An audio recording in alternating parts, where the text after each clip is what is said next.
இந்த கூட்டங்களிலே கர்த்தருடைய வார்த்தைகளை கொடுக்கும்படியாக அருமையான பாஸ்டர் டாக்டர் சுரேஷ் ராமச்சந்திரன் அவர்களை நான் அழைத்திருக்கிறேன்.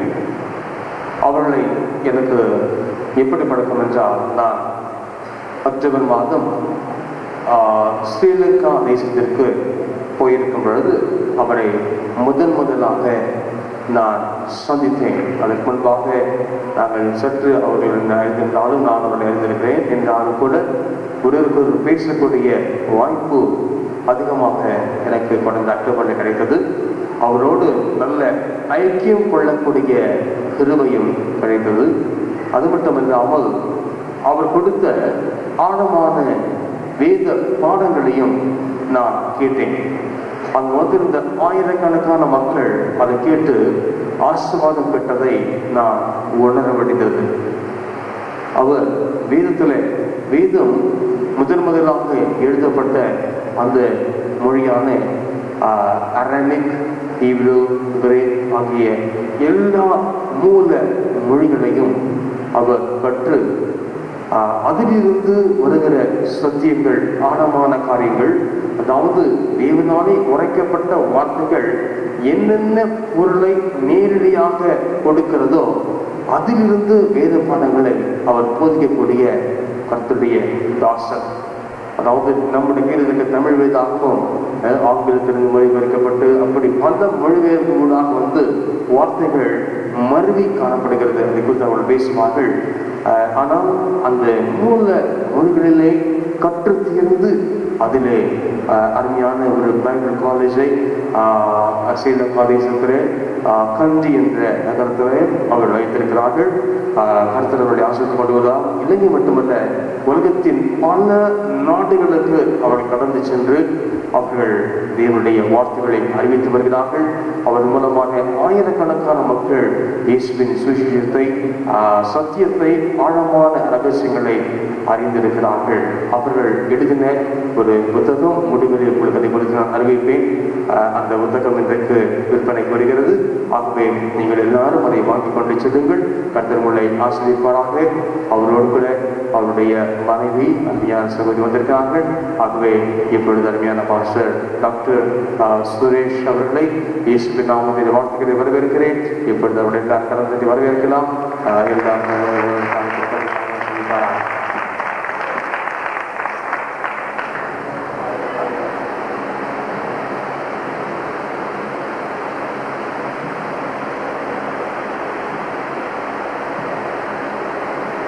கர்த்தருடைய பரிசுத்த நாமத்துக்கு ஸ்தோத்திரம் உண்டாவதாக. நான் பேசுவது பின்னால் இருப்பவர்களுக்கெல்லாம் தெளிவாக கேட்கிறதா? கேட்கிறது. சரி, நான் முக்கியமான ஆழமான சில காரியங்களை உங்களுக்கு கற்றுக் கொடுக்க வந்திருக்கிறேன். பாஸ்டர் அவர்கள் இலங்கையில வைத்து சொன்னார், கடைசி காலத்தை பற்றின உபதேசங்களை கற்றுக் கொடுக்கும்படி. கடைசி கால உபதேசங்களிலே அந்த கடைசி கால உபதேசத்தை ஒழுங்காக கற்றுக் கொடுக்க வேண்டுமானால் தானியேல் புத்தகம், எசேக்கியேல் புத்தகம், சகரியா புத்தகம், யோவேல் புத்தகம், ஆமோஸ் புத்தகம் போன்ற பழைய ஏற்பாட்டு புத்தகங்களிலே இருந்து நாங்கள் தொடங்க வேண்டும். அது தொடக்கம் மாத்திரம்தான். அப்புறம் புதிய ஏற்பாட்டுக்கு வந்து மத்தேயு 24ஆம் அதிகாரத்தை ஆழமாக ஆராய வேண்டும். அது போக 2 தெசலோனிக்கேயருக்கு எழுதப்பட்ட நிருபத்தையும் நாங்கள் ஆராய்ச்சி பண்ண வேண்டும். இதெல்லாம் முடித்து விட்டு தான் வெளிப்படுத்தின விசேஷத்துக்கு கால் வைக்கவே வேண்டும். சரியா?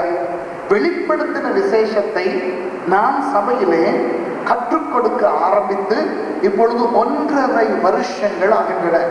1.5 வருஷங்களாக எங்களுடைய சபையிலே வெளிப்படுத்தின விசேஷத்தை தான் நான் கற்றுப்படுத்தி வருகிறேன்.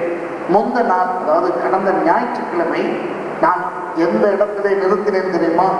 வெளிப்படுத்தல் 18வது அதிகாரம். அப்போ யோசித்து பாருங்கள், இன்னும் 19, 20, 21, 22 அதிகாரங்கள் இருக்கின்றன. இன்னும் எத்தனை மாதங்கள் போகிறதோ தெரியவில்லை எங்களுடைய சபைக்கு வெளிப்படுத்தலை முடித்து கொடுக்க. இதில் இருந்து நான் என்ன உங்களுக்கு சொல்ல வருகிறேன் தெரியுமா? கடைசி கால உபதேசம் என்பது மிக மிக அவசியமானதும் ஆழமானதும் கூட. அது ஆழமானது. இன்றைக்கு கடைசி கால உபதேசத்தை குறித்து ஒவ்வொருவரும் கற்றுக் கொடுக்கின்ற உபதேசங்களை கேட்கும் பொழுது வேதனையாக, கவலையாக இருக்கிறது. ஏனென்றால் ஒன்று, வெளிப்படுத்தின விசேஷத்தை மாத்திரம் கொஞ்சம் புரிந்து கொண்டு கடைசி காலம் எல்லாம் விளங்கிவிட்டது என்று நினைப்பார்கள். சில பேர் தானியேல் புத்தகத்தின் 9ஆம் அதிகாரம் 24ஆம் வசனத்தை மாத்திரம் கொஞ்சம் ஆழமாக படித்துவிட்டு கடைசி காலம் எல்லாமே புரிந்து விட்டது என்று நினைப்பார்கள். சில பேர் நமக்கு அதெல்லாம் வேண்டாம், கடைசி காலத்தில் என்ன நடக்க போகிறது என்று கர்த்தர் காட்டுவார் என்று மாத்திரம் அறைக்குள்ளே அமர்ந்து கொண்டு நம்பிக்கொண்டு வாழுகின்றவர்களும் இருக்கிறார்கள்.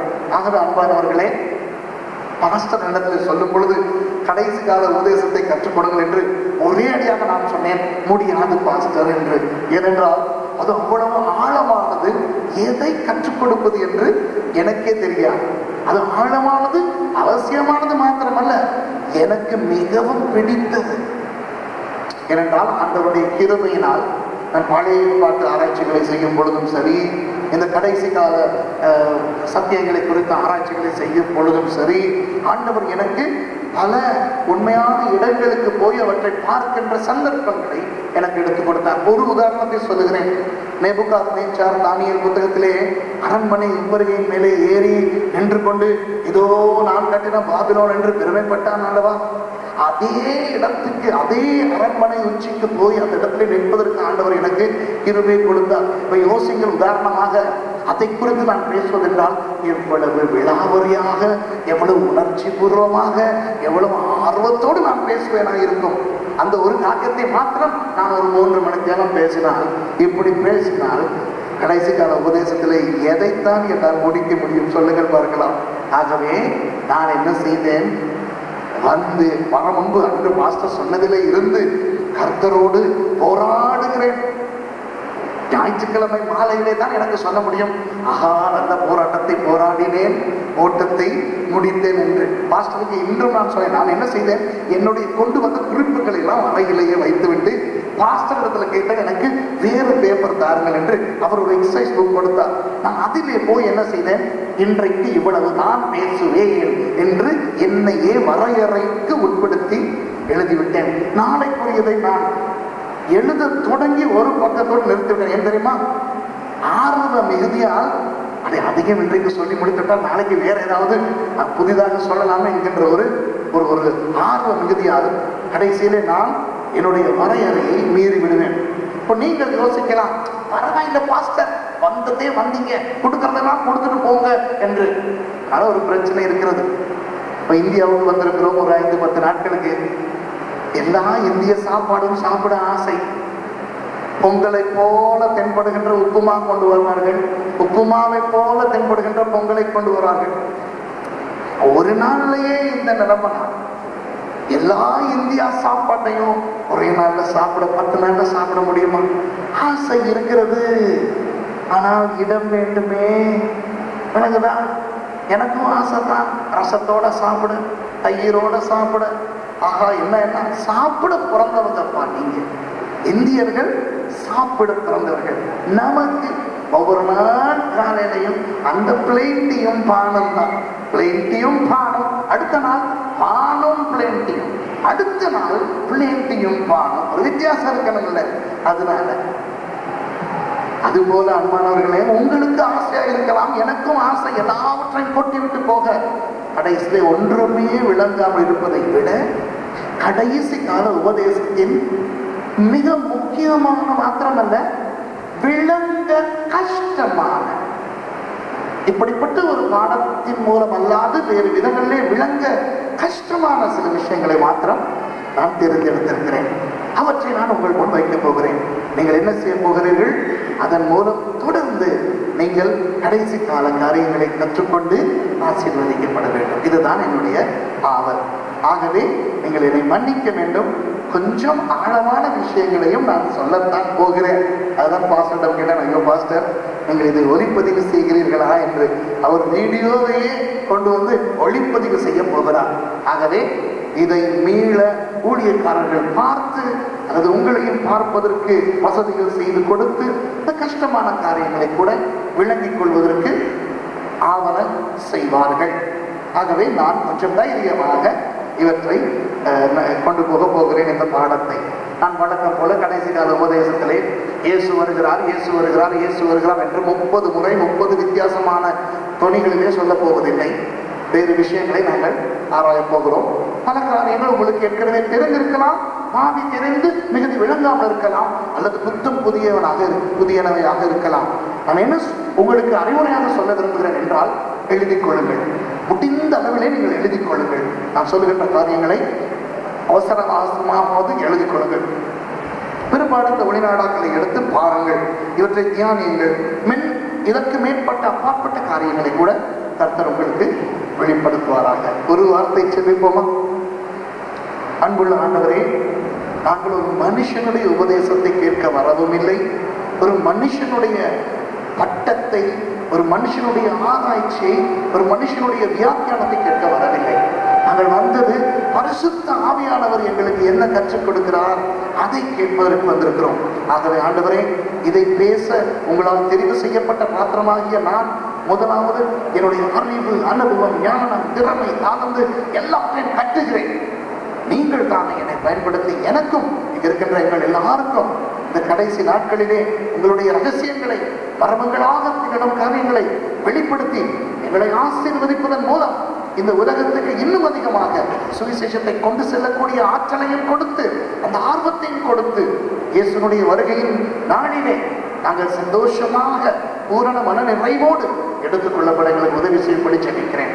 இந்த ஆராதனைக்கு, இந்த பாடல்களுக்கு, இந்த சபைக்கு, இந்த ஊழியர்களுக்கு, இந்த விசுவாசிகளுக்கு விரோதமாக கிரியை செய்யும் எல்லா துறைத்தனங்களையும், அதிகாரங்களையும், இந்த பிரபஞ்சத்தின் அந்தகார லோகாதிபதிகளையும், வான மண்டலங்களுள்ள பொல்லாத ஆவிகளின் சேனைகளையும் சபித்து கட்டி நிர்மூலமாக்கி அப்புறப்படுத்துகிறோம் இயேசுவின் நாமத்திலே. உங்களுடைய நாமம் மகிமைப்பட வேண்டும். நீங்கள் ஒருவரை பெருக வேண்டும், நாங்கள் அனைவரும் சிறுக வேண்டும்.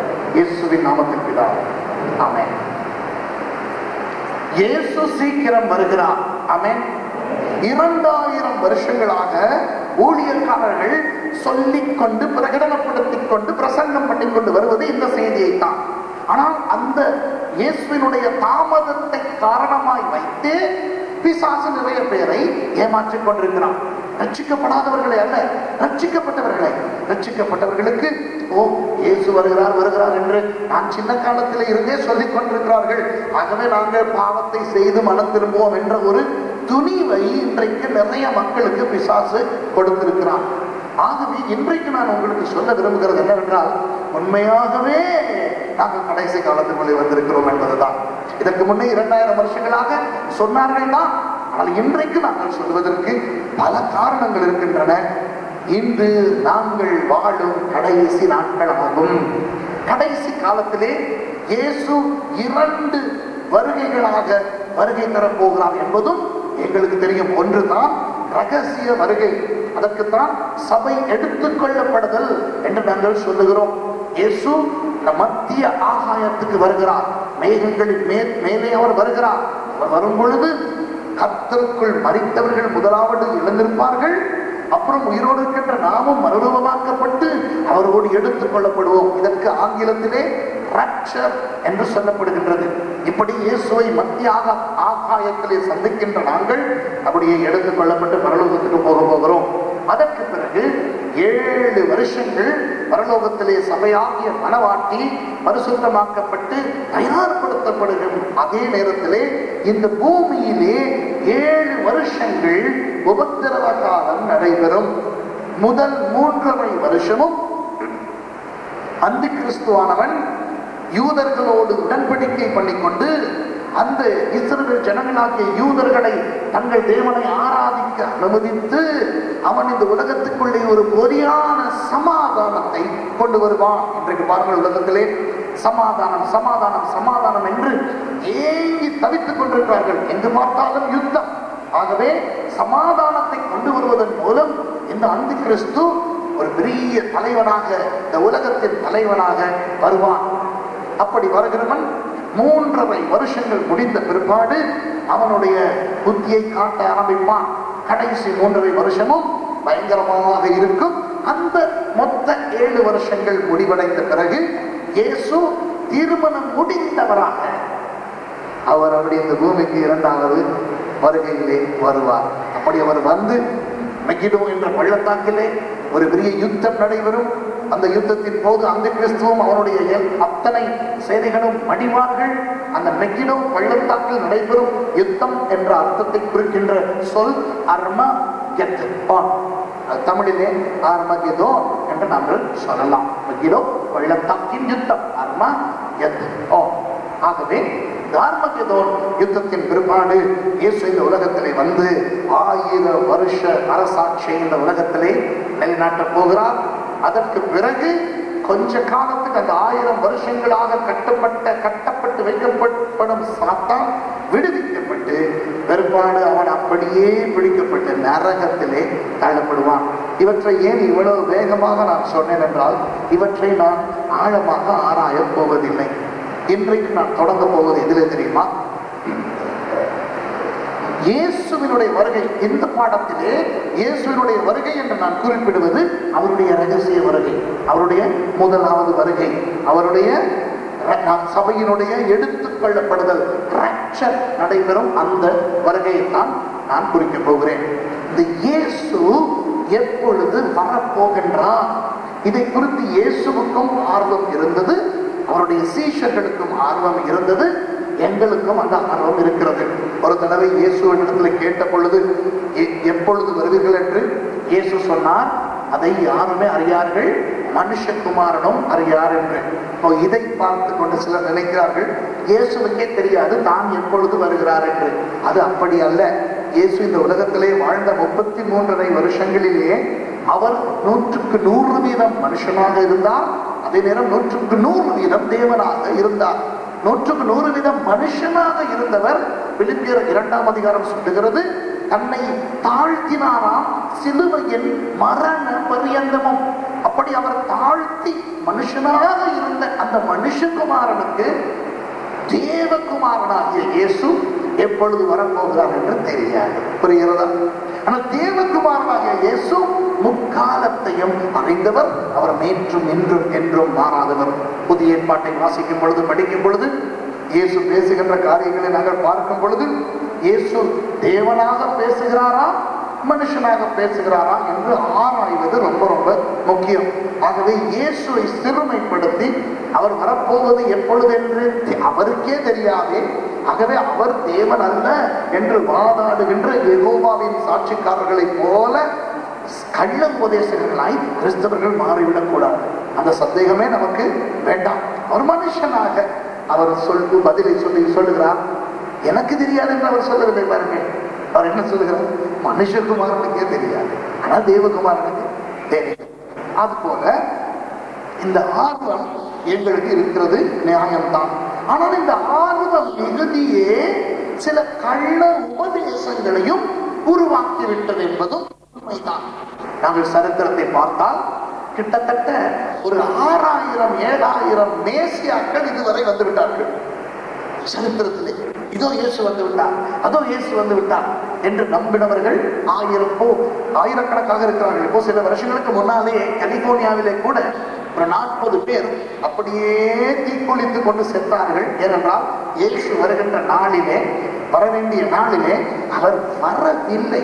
அவமானம் தாங்க முடியாமல், சரி அவர் தான் வர மாட்டேன் என்று விட்டார், நாங்களாவது போவோம் என்று சொல்லி அவர்கள் தற்கொலை செய்து கொண்டார்கள். இயேசு அழகாக சொல்லுகிறார், அந்த நாள் எப்படி இருக்குமா? இரவிலே திருடன் வருவது போல் இருக்குமா? இயேசு ஒரு நாளும் சொல்லவில்லை தான் ஒரு திருடன் என்று. திருடன் அவர் சொல்லவும் இல்லை. திருடன் யார்? பிசாசு. ஆனால் அவர் என்ன சொல்லுகிறார்? நேரத்தையும் காலத்தையும் குறிப்பதற்கு. அந்த காலத்திலே இந்தியன் ரயில்வே இருந்திருந்தால் இயேசு சொல்லி இருப்பார், நீ புறப்பட ஆயத்தமா இருக்கின்ற அந்த ரயில் வண்டி வருவது போல நான் வருவேன். உண்மைதானே? நிறைய பேருக்கு தங்களுடைய ரயில் எத்தனை மணிக்கு வரும் என்றே தெரியாது. இப்ப இயேசு ஒருவேளை இந்த காலத்தில் இருந்திருந்தால் அப்படி சொல்லிட்டு பாருங்க, முந்த நாள் இங்கே சென்னையில இருந்து எங்கேயோ போக வேண்டிய ரயில், அது கோயம்புத்தூர் எங்கேயோ போக வேண்டிய ஒரு ரயில் 3 மணிக்கெல்லாம் தாமதமாகியதான். ஏன்? எவனோ ஒருவன் தொலைபேசியிலே அழைத்து சொல்லிவிட்டானா குண்டு வைக்கப்பட்டிருக்கிறது என்று. இந்த ஆட்காடி எக்ஸ்பிரஸ் என்று சொல்லுவாங்க கிடையாது. இப்போ அதுபோல இப்போ அந்த காலத்திலே ரயில் இருக்கவில்லை. அந்த காலத்திலே சொல்லாமல் கொள்ளாமல் எதிர்பாராத நேரத்திலே வருகிறது திருடன் மாற்றம் தான். ஆகவேதான் இயேசு சொல்லுகிறார், திருடன் எப்படி சொல்லாமல் கொள்ளாமல் திடீரென்று வருவானோ அது போல வருவேன் என்று. இப்ப இதையும் வைத்துக் கொண்டு இயேசு தன்னையே திருடன் என்று சொல்லிவிட்டார். அவரை ஏன் வணங்க வேண்டும் என்று சொல்லுகின்ற சில கொடும்பாவிகளும் இருக்கத்தான் செய்கிறார்கள். ஆகவே இந்த வசனத்தில் இருக்கின்ற ஆழமான விஷயங்களை நாங்கள் ஆராய்ந்து அறிதல் ரொம்ப ரொம்ப முக்கியம். இப்போ இயேசு வரப்போகிறார். எப்பொழுது வருவார் என்று சொல்ல முடியாது. ஆனால் அடையாளங்களை பார்க்கும் பொழுது இயேசு வருகின்ற நாட்கள் சமீபமாக இருக்கின்றது என்று கண்டு கொள்ள முடியும். இப்போ இன்றைக்கு நான் உங்களுக்கு ஒரு முக்கியமான அடையாளத்தை பற்றி பேசப் போகிறேன். இயேசு வருவதற்கு முன் நடந்து ஆக வேண்டிய ஒரு அடையாளத்தை பற்றி நான் சொல்ல போகிறேன். இப்ப பாருங்கள், மத்தேயு 24ஆம் அதிகாரத்துல இயேசு பல அடையாளங்களை கொடுத்திருக்கிறார். நீங்கள் பிறகு வாசித்து பாருங்கள். ஏற்கனவே பல பிரசங்கங்களையும் நீங்கள் கேட்டிருப்பீர்கள், எத்தனையோ தடவை வாசித்திருப்பீர்கள். மத்தேயு 24ஆம் அதிகாரத்திலே இயேசு அழகாக சொல்லுகிறார், ஜனத்துக்கு விரோதமாக ஜனம் எழும்புமாம், ராஜ்யத்துக்கு விரோதமாக ராஜ்யம் எழும்புமாம், பூமி அதிர்ச்சிகளும் யுத்தங்களும் கேள்விப்படுவீர்கள். இப்படியாக ஏராளமான விஷயங்களை சொல்லுகிறார். அந்த சொன்ன எல்லாமே ஏறக்குறைய நடந்து விட்டது, நடந்து கொண்டுதான் இருக்கிறது. சரிதானே? அப்போ அதை விட எங்களுக்கு ஒரு மேலதிகமான அடையாளம் தேவை. இப்போ ஒரு 500 வருஷங்களுக்கு முன்பு வேண்டாம், ஒரு 100 வருஷத்துக்கு முன்பு நீங்கள் பார்த்தீர்கள். ஆனாலும் இயேசு சொன்ன ஒரு காரியம் நடக்கவில்லை. என்ன தெரியுமா? இயேசு சொல்லவில்லை மத்தேயு 24 யுத்தங்களும் பூமி அதிர்ச்சிகளும் நடைபெறும் என்று சொல்லவில்லை. ஏன் சொல்லுங்கள் பார்க்கலாம். உலகம் உருவான நாளிலே இருந்து, மனுஷனை ஆண்டவர் உண்டாக்கின நாளிலே இருந்து யுத்தங்கள் நடந்து கொண்டுதான் இருக்கின்றன, பூமி அதிர்ச்சிகள் நடந்து கொண்டுதான் இருக்கின்றன. ஆகவே இயேசு புதிதாக சொல்லவில்லை, நாம் வரப்போகின்ற காலத்திலே பூமி அதிர்ச்சிகள் வரும், யுத்தங்கள் நடைபெறும் என்று சொல்லவில்லை. அவர் என்ன சொன்னார் தெரியுமா? யுத்தங்களையும் யுத்தங்களின் செய்திகளையும் கேள்விப்படுவீர்கள். பூமி அதிர்ச்சிகள் வந்து பயங்கரமான பூமி அதிர்ச்சிகள் வருவதை நீங்கள் கேள்விப்படுவீர்கள். இப்பொழுதுதான் நமக்கு இந்த தலைமுறையிலே தான் நமக்கு அங்கே நடக்கின்ற யுத்தத்தை உடனடியாக தொலைக்காட்சியிலே காட்டுகிறார்கள். ஒரு 100 வருஷங்களுக்கு முன்பா, இப்போ 2ஆம் உலக யுத்தம் நடந்த காலத்திலே கூட அந்த உடனடியாக அவர்களுக்கு தெரியாது. எங்க பேர்ல் ஹார்பருக்கு ஜப்பான் அடித்து விட்டதாம் என்ற செய்தி அமெரிக்கர்களுக்கு தெரியவே பல வாரங்கள் ஆயின, ஏனைய பிரதேசத்து அமெரிக்கர்களுக்கு. இப்படி 2ஆம் உலக யுத்தம் கூட அவ்வளவாக ஜனங்களுக்கு அறியப்படவில்லை, அந்த யுத்தம் முடிகின்ற வரைக்கும் அல்லது யுத்தம் உக்கிரமடையும் வரைக்கும். ஆனால் இன்றைக்கு தொலைக்காட்சியை போட்டாலே எங்களுக்கு தெரிகிறது, ஒரு புதிய யுத்தம் தொடங்கி இருக்கிறதாம், அங்கே யுத்தம் தொடங்க போகிறதாம், இதோ பாருங்க 3 மணிக்கு அடுத்து விட்டார் என்று 3:01 சொல்லுகிறார்கள். இப்படியாக இந்த காலத்தை பற்றி இயேசு அழகாக சொல்லிவிட்டார். பூமி அதிர்ச்சி இப்பொழுது எப்படி அந்த தொலைக்காட்சி நியூஸ் ரிப்போர்ட்டர்ஸ், அந்த செய்தியாளர்கள் எடுக்கிறார்கள், அவர்களும் அந்த பூமி அதிர்ச்சியை ஆடிக்கொண்டே எடுக்கிறார்கள், நடக்கும் போதே உடனடியாக காட்டுகிறார்கள். அப்போ இயேசு சொன்னது இவ்வளவு தூரம் நிறைவேறி விட்டது. சீக்கிரமாக யாராவது 2 தெசலோனிக்கேயர் 2ஆம் அதிகாரம் முதல் 4 வசனங்களையும் வாசியுங்கள். 2 தெசலோனிக்கேயர் 2ஆம் அதிகாரம் 1ஆம் வசனம் முதல் 4வது வசனம் வரை. வருகையையும் நாம் அவரிடத்திலே சேர்க்கப்படுவதையும் குறித்து நாங்கள் உங்களை வேண்டிக் கொள்கிறது என்னவென்றால், ஒரு ஆவியினாலாவது வார்த்தையினாலாவது எங்களிடத்திலிருந்து வந்ததாய் தோன்றுகிற ஒரு நிருபத்தினாலாவது கிறிஸ்துவனுடைய நான் சமீபமாய் இருக்கிறதாக சொல்லப்பட்டால் உடனே சந்தலப்படாமலும் கலங்காமலும் இருங்கள். எவ்விதத்தினாலும் ஒருவரும் உங்களை மோசம் போக்காதபடிக்கு எச்சரிக்கையாயிருங்கள். ஏனெனில் விசுவாச துரோகம் முந்தி நேரிட்டு கேட்டின் மகனாகிய பாவ மனுஷன் வெளிப்பட்டால் ஒழிய அந்த நாள் வராது. அவன் எதிர்த்து நிற்கிறவனாயும் தேவன் எனப்படுவது எதுவோ ஆராதிக்கப்படுவது எதுவோ அவை எல்லாவற்றுக்கும் மேலாக தன்னை உயர்த்துகிறவனாயும் தேவனுடைய ஆலயத்தில் தேவன் போல உட்கார்ந்து தன்னைத்தான் தேவன் என்று காண்பிக்கிறவனாயும் இருப்பான். சரி, இதிலே இந்த கடைசி பவுலடியார் என்ன அழகாக தெசலோனிக்கேயருக்கு சொல்லுகிறார் பார்த்தீர்களா? இதோ இயேசு வருகிறார், இதோ வந்து கொண்டிருக்கிறார் என்று சொன்னால் பாவம் இல்லாமல் மன்னிப்பு பெற்று சந்தோஷமாக ஆண்டவர்கள் இருப்பவர்கள் சந்தோஷப்படுவார்கள். போலியாக கிறிஸ்தவத்தை காட்டிக்கொண்டு உள்ளுக்குள்ளே பாவிகளாய் இருக்கின்றவர்கள் கலங்குவார்கள். இந்த 2 தரத்தாருக்கும் பவுலடியார் சொல்கிறார், நீங்கள் சந்தோஷப்படாமலும் கலங்காமலும் இருங்கள். ஏனென்றால் இயேசு வர முன்பதாக சில காரியங்கள் நடக்க வேண்டுமா? விசுவாச துரோகம் நடைபெற வேண்டும். அது நடக்கிறதா இல்லையா சொல்லுங்க பார்க்கலாம். இன்றைக்கு எத்தனை கிறிஸ்தவர்கள் கிறிஸ்தவர் அல்லாதவரை திருமணம் செய்கிறார்கள்? இன்றைக்கு எத்தனை கிறிஸ்தவர்கள் சொந்தக்காரர்களை திருப்திப்படுத்த கோயில்களுக்கும் பண்டிகைகளுக்கும் போய் வருகிறார்கள். இன்றைக்கு விசுவாச துரோகம் என்பது பின்வாங்குதல் அல்ல. பின்வாங்கி போனவனை பார்த்து நீ துரோகம் செய்துவிட்டாய் என்று சொல்ல தேவையில்லை. இன்றைக்கு துரோகிகள் சபைக்குள்ளே தான் இருக்கிறார்கள். துரோகி என்றால் யார் தெரியுமா? கழுத்துக்கு பக்கத்திலே வந்து கழுத்தை இருக்கிறவன், தூர இருந்து அம்பை எய்பவன் துரோகி அல்ல, அவன் எதிரி. ஆகவே விசுவாச துரோகம் என்பது இன்றைக்கு சபைக்குள்ளே இருந்து கொண்டு ஊழியம் செய்து கொண்டு இயேசுவினிடத்திலே நன்மைகளை பெற்றுக்கொண்டு ஆண்டவருக்கு துரோகம் செய்கிறவர்கள். துரோகம் எங்கே வைத்து செய்வார்கள்? சந்தர்ப்பம் கிடைக்கும் பொழுது.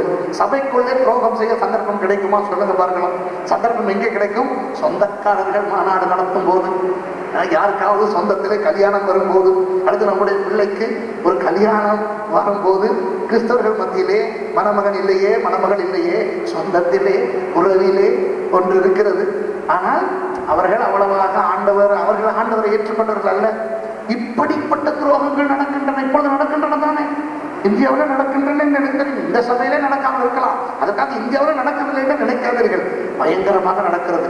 அதுபோல கேட்டின் மகன் வருவது, கேட்டின் மகன் வரும் பொழுது என்ன செய்வானா? அதாவது அந்தி கிறிஸ்துவை பற்றி சொல்லப்பட்டிருக்கிறது. அந்தி கிறிஸ்து வரும் பொழுது அவன் ஒரு இடத்திலே போய் அமர்ந்து கொள்வானாம். எங்கே அமர்ந்து கொள்வானாம் சொல்லுங்க பார்க்கலாம். இப்போ வாசகம் எங்கே? தேவனுடைய ஆலயத்திலே. தேவனுடைய ஆலயம் என்று சொல்லப்படுவது எது? எருசலேம் தேவாலயம். இப்போ நீங்கள் நினைக்க கூடாது தேவனுடைய ஆலயம் என்பது இப்போ 1 கொரிந்தியர் 3:16 6:19 சொல்லியிருக்கிறது தானே. நாங்கள் அந்த ஆலயம், எங்களுடைய சரீரம் அந்த ஆலயம், தேவன் கைகளினால் செய்யப்பட்ட ஆலயத்திலே வாசமாகிறார் என்று அப்போஸ்தலர் புத்தகத்தில் சொல்லியிருக்கிறது. இந்த ஆலயங்களிலே அந்தி கிறிஸ்து வந்து உட்கார முடியாது. இது உண்மையான அந்தி கிறிஸ்து. உண்மையான அந்தி கிறிஸ்து வந்து உட்கார்வது என்றால் அது எருசலேம் தேவாலயம். ஆகவே அன்பானவர்களே, எருசலேம் தேவாலயத்திலே வந்து அந்தி கிறிஸ்து உட்கார்ந்து கொண்டு நான் தான் தேவன் என்று சொல்லுவான் என்றால், இது இயேசு வருவதற்கு முன்பாக அந்த ஆலயம் கட்டப்பட வேண்டும் என்பதனை காட்டுகின்றது. சரியா? இயேசு வந்து சபையை எடுத்துக்கொண்டு போன பிற்பாடு வேண்டுமானால் அந்தி கிறிஸ்து வந்து ஆலயத்தில் உட்காரட்டும், அதிலே பிரச்சனை இல்லை. ஆனால் அந்த ஆலயம் இருக்கும் பொழுதுதான் எடுத்துக் கொள்ளப்படுதல் நடைபெற போகிறது. ஆகவே ஒரு பயங்கர அடையாளம் என்ன தெரியுமா? எருசலேம் தேவாலயம் மீண்டும் கட்டப்பட வேண்டும். கட்டப்பட முன்பதாக சபை எடுத்துக் கொள்ளப்படுதல் நடைபெறாது. இப்போ சில பேருக்கு ஒரு வித தைரியம் வருகிறது என்று நினைக்கிறேன். அடடா, ஒரு வீடு கட்டவே 3 மாதம் 4 மாதம் ஆகிறது, தொடர்ந்து வேலை செய்தார். எருசலேம் தேவாலயம் என்பது இவ்வளவு ஒரு பெரிய ஒரு விஷயம். ஆகவே எருசலேம் தேவாலயம் கட்டத் தொடங்கி மாத கணக்கு ஆகும். சாலமோனுக்கு எத்தனையோ வருஷங்கள் எடுத்தன, செருபாபேலுக்கு எத்தனையோ வருஷங்கள் எடுத்தன. ஆகவே அந்த நேரத்திலே நாங்கள் மனம் திரும்பிக் கொள்ளலாம், அதுவரை பாவம் செய்யலாமே என்ற ஒரு துணிவு உங்களுக்கு வரலாம். இன்னும் கொஞ்ச நேரத்தில் நான் சொல்ல போகிறேன் எவ்வளவு காலத்திலே அந்த எருசலேம் தேவாலயம் கட்டப்பட முடியும் என்று. ஆகவே உன்னிப்பாக கவனியுங்கள். துக்க செய்தி தான் இருக்கிறது, சந்தோஷ செய்தி அல்ல. பாவம் செய்ய விரும்புகிறவர்களுக்கு, பரிசுத்தவான்களுக்கு இதெல்லாம் நற்செய்தி தான். ஆமே. சரி, இப்ப பாருங்க, எருசலேம் தேவாலயம் கட்டப்பட வேண்டும். இன்றைக்கு எருசலேம் தேவாலயம் இருந்த இடத்துல என்ன இருக்கிறது தெரியுமா? ஒரு சின்ன சுவர் பகுதி மாத்திரம், அழுகையின் சுவர் என்று சொல்வார்கள், the wailing wall, அது மாத்திரம் எஞ்சி இருக்கிறது. அது போக அந்த தேவாலயம் இருந்த அந்த மலையிலே ஒரு முஸ்லிம் பள்ளிவாசல் இருக்கிறது. ஆங்கிலத்தில் அதற்கு டோம் ஆஃப் த ராக் என்று சொல்லுகிறார்கள். எருசலேம் தேவாலயமே அதிலே இல்லை. அது மாத்திரமல்ல, எருசலேம் தேவாலயத்தை திரும்ப கட்டுவதற்குரிய அவசியமே இன்றைக்கு இல்லை என்பது போலத்தான் இருக்கிறது. அதை குறித்து இஸ்ரவேலர்கள் பேசிக் கொள்வதாக கூட தகவல் இல்லை. இஸ்ரவேலை குறித்து கேள்விப்படாத ஒரு நாள் கூட இல்லை அல்லவா? தொலைக்காட்சி நிகழ்ச்சியை, செய்தியை பார்த்தால் சரி, வானொலி செய்தியை பார்த்தால் சரி, இஸ்ரவேலை பற்றி ஏதாவது இருக்கும். பாலஸ்தீனாவுக்கு இவர்கள் குண்டு போட்டார்கள் என்றோ, பலஸ்தீனர்கள் இவர்களுக்கு குண்டு போட்டார்கள் என்றோ, அரபாத்தினுடைய பிரச்சனை பற்றி ஏதோ ஒரு விதத்தில் இஸ்ரவேல் என்ற சொல் வரத்தான் செய்யும். அப்படி இருக்க ஒரு நாளும் எருசலேம் தேவாலயத்தை கட்டுவதற்கு இஸ்ரவேலர் ஆலோசித்தனர் என்றோ, எருசலேம் தேவாலயத்தை பற்றியோ எந்த ஒரு செய்தியிலும் வரவில்லை. அப்படி இருக்க எருசலேம் தேவாலயத்தை குறித்து எந்த ஒரு அக்கறையும் யாருமே காட்டாத பொழுது எப்படி ஐயா நீங்கள் சொல்லுவீர்கள் அந்த எருசலேம் தேவாலயம் கட்டி முடிக்கப்பட்டால் தான் இயேசு வருவார் என்று? சொல்லுகிறேன், கவனத்தில் கேட்டுக்கொள்ளுங்கள். முதலாவது நாங்கள் கேட்க வேண்டிய கேள்வி, எருசலேம் தேவாலயம் ஏன் கட்டப்பட வேண்டும் என்பதுதான். எருசலேம் தேவாலயம் ஏன் கட்டப்பட்டது? தேவனுடைய உடன்படிக்கை பெட்டி ஆண்டவர் மோசேக்கு சொல்லி மோசே உருவாக்கினார்.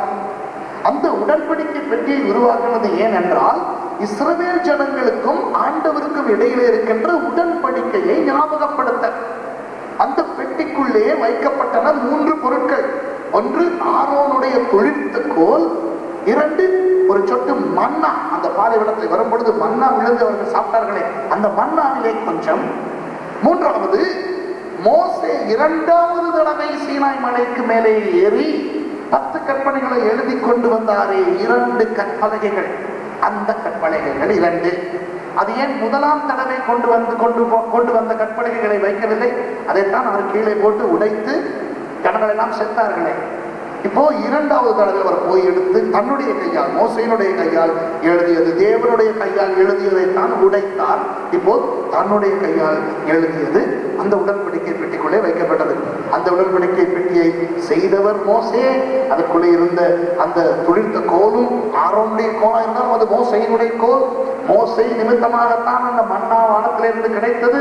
மோசே கைப்பட எழுதிய கற்பலகைகளை தான் வைத்தார்கள். அதுவே இந்த உடன்படிக்கை பெட்டிக்கும் மோசேக்கும் பயங்கர தொடர்பு இருக்கிறது. இதை ஞாபகத்தில் வைத்துக் கொள்ளுங்கள், பின்னர் தேவைப்படுகிறது. சரியா? மோசே இந்த உடன்படிக்கை பெட்டியை வைப்பதற்கு ஆசரிப்பு கூடாரம் என்ற ஒன்றையும் கட்ட ஆண்டவர் கட்டளை கொடுத்தார். கட்டினார்கள். பிற்காலத்திலே தாவீது ராஜாவாக ஆகி, தாவீது எப்ரோனிலே ராஜாவாகி ஒரு 6.5 வருஷம் ராஜாவாகி இருந்துவிட்டு பிற்பாடு முழு சமஸ்த யூதாவுக்கும் ராஜாவானார் தானே. அப்பொழுது அவர் சியோன் என்று சொல்லுகின்ற ஒரு பட்டணத்தை தன்னுடைய தலைநகரமாக உருவாக்கினார். உருவாக்கிவிட்டு அதற்கு சமாதானத்தின் நகரம் யெரூஷலேம், யெரூஷலேம் தான் தமிழிலே நாங்கள் எருசலேம் என்று சொல்கிறோம். எருசலேம் என்று பெயர் வைத்தார். தாவீது அதை தலைநகரமாக மாற்றினபடினால் தான் அந்த நகரத்துக்கு தாவீதின் நகரம் என்றும் பெயர் இருக்கிறது. நான் ரொம்ப வேகமாக ஓடுகிறேனா இல்லை இந்த ஸ்பீட் சரியா? ஸ்பீட் சரின்னு சொல்றத கையை தூக்கி காட்டுங்க. இப்ப பாருங்கள், தாவீது ஒரு முறை தன்னுடைய படுக்கையிலே படுத்திருக்கும் பொழுது அவருக்கு ஒரு யோசனை வருகிறது. ஆஹா, நான் நன்றாக படுத்திருக்கிறேனே, தேவனுடைய பெட்டி கூடாரத்திலே இருக்கிறதே. உடனே தன்னுடைய நண்பனாகிய நாத்தானை அழைத்தார். நாத்தான் ஒரு தீர்க்கதரிசியும் கூட தான். நண்பனாகிய நாத்தானை அழைத்து சொல்லுகிறார், ஏ நாத்தானே, உனக்கு ஒரு விஷயம் தெரியுமா? என்னுடைய உள்ளத்தில் ஒரு பயங்கர கவலை வந்திருக்கிறது. கர்த்தருடைய உடன்படிக்கை பெட்டி அங்கே கூடாரத்தில் இருக்கும் பொழுது நான் மாத்திரம் நல்ல அரண்மனையிலே கட்டிலே படுத்திருக்கிறேன் என்று. உடனே நண்பனாகிய நாத்தான் என்ன சொன்னான்? ஓ தாவீது, நீ உனக்கா ஆலயம் கட்ட முடியாது, கட்டு மச்சான ஒரு ஆலயம் ஆண்டவருக்கு என்று அவர் சொல்ற. உண்மை, இது உண்மை. நான் ஒன்றும் பகடியாக சொல்லவில்லை. உண்மையாகவே அவர்கள் 2 பேரும் நண்பர்கள். அத்துல்லாம் தொகையிலே 400 பேருக்கு தலைவனாக தாவீது இருந்தாரே, சவுலுக்கு தப்பி ஓடிக்கொண்டிருந்த காலத்திலே. அப்பொழுது வந்து சேர்ந்த கடன்காரர்கள், ஒன்றுமில்லாதவர்கள், பயந்தவர்கள் மத்தியிலே நாத்தான் என்ற ஒருவர் இருந்தால், அந்த நாத்தானும் தாவீதும் நெருக்கமான நண்பர்களாக மாறினார்கள் என்று எங்களுக்கு யூத சரித்திரம் சொல்லுகிறது. ஆகவே நான் சொல்லுவது பகுதி அல்ல. அதனால்தான் நாத்தானும் தாவீதும் ரொம்ப நெருங்கிய நண்பர்களாக இருந்தார்கள். அந்த தோழமையிலே தான் நாத்தான் சொல்லுகிறார் தாவீதை பார்த்து, ஓ கட்டு மச்சான், உனக்கு என்ன, உன்னை நீ ஒரு ராஜா, நீ கட்டிவிடு என்று சொல்லிவிட்டு வீட்டுக்கு போகிறார். வீட்டுக்கு போகும் பொழுதுதான் ஆண்டவர் அவருக்கு சொல்லுகிறார், ஏ தீர்க்கதரிசியே, நீ ஒரு நண்பனாக இருந்து இதை சொல்லிவிட்டாய், ஆனால் உண்மையாக எனக்கு அது விருப்பமில்லை. நான் தான், நீ போய் சொல்லு தாவீதுக்கு, உன்னை கொண்டு நீ என்ன செய், பொருட்கள் எல்லாம் சேகரித்து வை, ஆனால் உன்னை கொண்டு நான் அந்த ஆலயத்தை கட்ட விருப்பமில்லை, உன்னுடைய மகனை கொண்டு கட்டுகிறேன் என்று. உடனே நான் தான் போய் சொல்லுகிறேன், தாவீது சின்ன பிரச்சனை மச்சான், என்ன நானும் வந்து கூட்டாளித்தனத்திலே அப்படித்தானே, ஊழியக்காரர்களும் கூட்டாளிகளா இருக்கக்கூடியவர்கள் தானே. நான் சொன்னேன், நான் பிரச்சனை என்னவென்றால் ஆண்டவர் எனக்கு பேசினாரப்பா. ஆண்டவர் சொன்னார், உன்னை கொண்டு இதை செய்ய முடியாதா, நீ நிறைய உடைய கைகளிலே ரத்தம் சிந்து விட்டாயா. ஆண்டவருக்காகத்தான் சிந்தினா, என்ன இருந்தாலும் அசுத்தம் தானே. ஆகவே நீ என்ன செய், நல்ல பொருட்களை எல்லாம் சேகரித்து வை, உன்னுடைய மகன் ஆலயத்தை கட்டுவாங்க. அதுபோல தாவீது சேர்த்து வைத்த அந்த பொருட்கள் பண்டங்களை எல்லாம் பயன்படுத்தி சாலமோன் என்ன செய்தார் சொல்லுங்க, சத்தமா சொல்லுங்க. அதுதான் பிள்ளை, இதுதான் பொய் சொல்லிட்டீங்க. பைபிளை வாசிக்க, அவன் தனக்கு அரண்மனை கட்டி கொண்டான், கண்டு போட்டு அடிமாருக்கு எல்லாம் கட்டி கொண்டான், வீடு வாசல் எல்லாம் கட்டி கொண்டான். 7 வருஷம் போச்சு அவருக்கு உணர்றதுக்கு, அடடா இது நம்ம அப்பா ஆண்டவருக்கு ஆலயம் கட்ட சேர்த்து வச்ச சாமானாச்சு என்று திருப்பி கடிதங்கள் அனுப்புகிறார். தீரு, சீதோன், மற்ற தேசங்களுக்கு, ஐயோ எங்களுக்கு கொஞ்சம் மரம் தர முடியுமா, தங்கம் தர முடியுமா, வெள்ளி தர முடியுமா, ஏன் தாவீது சேர்த்து வைத்த ஆலயத்துக்காக சேர்த்து வைத்ததெல்லாம் நான் எனக்கு பாதித்து விட்டேனே என்று. அவர்களும் என்ன சொல்லி கொடுத்தார்கள் தெரியுமா, அவனுடைய அப்பாவின் நிமித்தமாக கொடுக்கிறோம், நீ உன்னால் அல்ல, ஆனால் நீ உன்னுடைய தந்தை நிமித்தமாக உனக்கு கொடுக்கிறோம். ஆனால் ஒரு பிரச்சனை, நாங்கள் பொருள் கொடுப்போம், அந்த பொருட்களுக்கு சீதனமாக எங்கள் மகளையும் கொடுப்போம், எடுத்துக்கொள். புரியுதா? பொதுவா மகளை கொடுக்கும் போதுதான் சீதனம் கொடுப்போம். இப்ப நீ கேட்கிற மரம், இந்த பலகைகள் எல்லாம் கொடுக்கும் போது எங்கள் மகளையும் கொடுக்கிறோம். இதெல்லாம் தேவை, காரணம் இருக்கு நான் சொல்றதுக்கு. உங்களுக்கு தெரிஞ்ச கதையை ஏன்பா இவர் இப்படி சொல்றாருன்னு யோசிக்காதீங்க, விஷயம் இருக்கு, சரியா? என்று தங்கள் மகள்மாரையும் கொடுத்தார்கள். அதனால் தான் சாலமோனுக்கு கடைசியிலே எத்தனை மனைவிகள்? 1000 இல்லை, அப்படி சொல்லக்கூடாது, 700 மனைவி, 300 மறுமனையாட்டிகள், சரியா? 1000 பாருங்க, 700 தான்ப்பா, நல்ல மனுஷன் வந்து. ஒண்ணு வச்சுக்கிட்டு என்ன பாடுபடுறோம் நாம, அந்த அளவுக்கு எவ்வளவு ஞானம் இருக்கு. இப்பதான் எனக்கு அவருக்கு இருக்கிற ஞானம் என்ன, ஒண்ணு வச்சுக்கிட்டு நாங்க படுற பாடு இருக்கேன். கர்த்தருக்கு ஸ்தோத்திரம், அந்த ஒண்ணே நல்லதுதான். எந்த ஒண்ணு அந்த பெண்ணுக்கு உட்கார்ந்துருக்கு, சரியா? ஆனால் அந்த ஒண்ணை புரிஞ்சு கொள்றதுக்கு நாங்க பட்ட பாடு. நான் திருமணம் செஞ்சு 13 வருஷம் ஆச்சு, இன்னும் பாதி கூட நான் அக்காவை புரிஞ்சு கொள்ளல. அப்ப சாலமோன் பாருங்க, 700 பேரை புரிஞ்சு கொண்டு 10 சைட்ல ஒரு 300 வைஃப், 700 வைஃப் 300 சொல்லி அந்த வாழ்ந்துட்டதே இருக்கா. பொண்ணையும் கொலை செய்யணும், ஏதோ தன்னையும் தற்கொலை பண்ணிக்கல, அதை விடுங்க. இப்போ இந்த சாலமோன் தேவனுக்கு ஆலயத்தை கட்டினால் தானே, அதுதான் முதலாவது ஆலயம். அந்த ஆலயம் கிறிஸ்துவுக்கு முன் 586வது வருஷம் பாபிலோன் தேசத்து சக்கரவர்த்தி ஆகிய நேபுகாத்நேச்சாரினாலே எரிக்கப்பட்டு அழிக்கப்பட்டு அதனுடைய பனிமுட்டுக்கள் எல்லாம் பாபிலோனுக்கு கொண்டு போகப்பட்டன. பிற்பாடு சுமார் 70-80 வருஷங்களுக்கு பிற்பாடு அந்த ஆலயத்தை திருப்பி கட்டுவதற்கு செருபாபேல் என்பவனுக்கு அதிகாரம் கிடைத்தது. அவன் வந்து செருபாபேல் அந்த ஆலயத்தை திரும்ப கட்டினான். அந்த செருபாபேலுக்கு உதவியாக இருந்த ஆவிக்குரிய தலைவர்கள் 3 பேர். ஒருவன் தான் பிரதான ஆசாரியனாக இருந்த யெஷுவா என்பவன். அதோடு சேர்ந்த அந்த ஜனங்களை ஊக்குவித்து அந்த ஆலயத்தை கட்டுவதற்கு 2 தீர்க்கதரிசிகளையும் ஆண்டவர் பயன்படுத்தினார். ஒருவர் பெயர் ஆகாய், அடுத்தவர் பெயர் சகரியா. இப்படி செருபாபேலின் மூலமாக கட்டப்பட்ட அந்த ஆலயம் தான் 2வது ஆலயம். அப்புறம் சீரிய படை தளபதியாக இருந்த ஆன்டியோகஸ் எபிபானஸ் என்கின்ற ஒருவன் கிறிஸ்துவுக்கு முன் 168ஆம் ஆண்டிலே, கிறிஸ்துவுக்கு முன் 168வது ஆண்டிலே அதிலே பன்றியை கொண்டு வந்து பலியிட்டபடினால் அந்த 2வது தேவாலயமும் அசுத்தமானது. அதனால் தான் மக்காபி என்று சொல்லுகின்ற ஒரு மனுஷனுடைய மூத்த மகனாகிய யூதா மக்காபி என்பவன் தன்னுடைய சகோதரர்களோடும் தன்னுடைய நண்பர்களோடும் ஒரு மலைக்கு ஓடி போய் அங்கே 2 வருஷம் யுத்த பயிற்சியை மேற்கொண்டு திரும்ப எருசலேமுக்கு வந்து எருசலேமில் இருந்த அந்த சீரியர்களை அடித்து விரட்டி அந்த எருசலேம் தேவாலயத்தை மறுபடி கைப்பற்றி அதை பரிசுத்தப்படுத்தினார்கள்.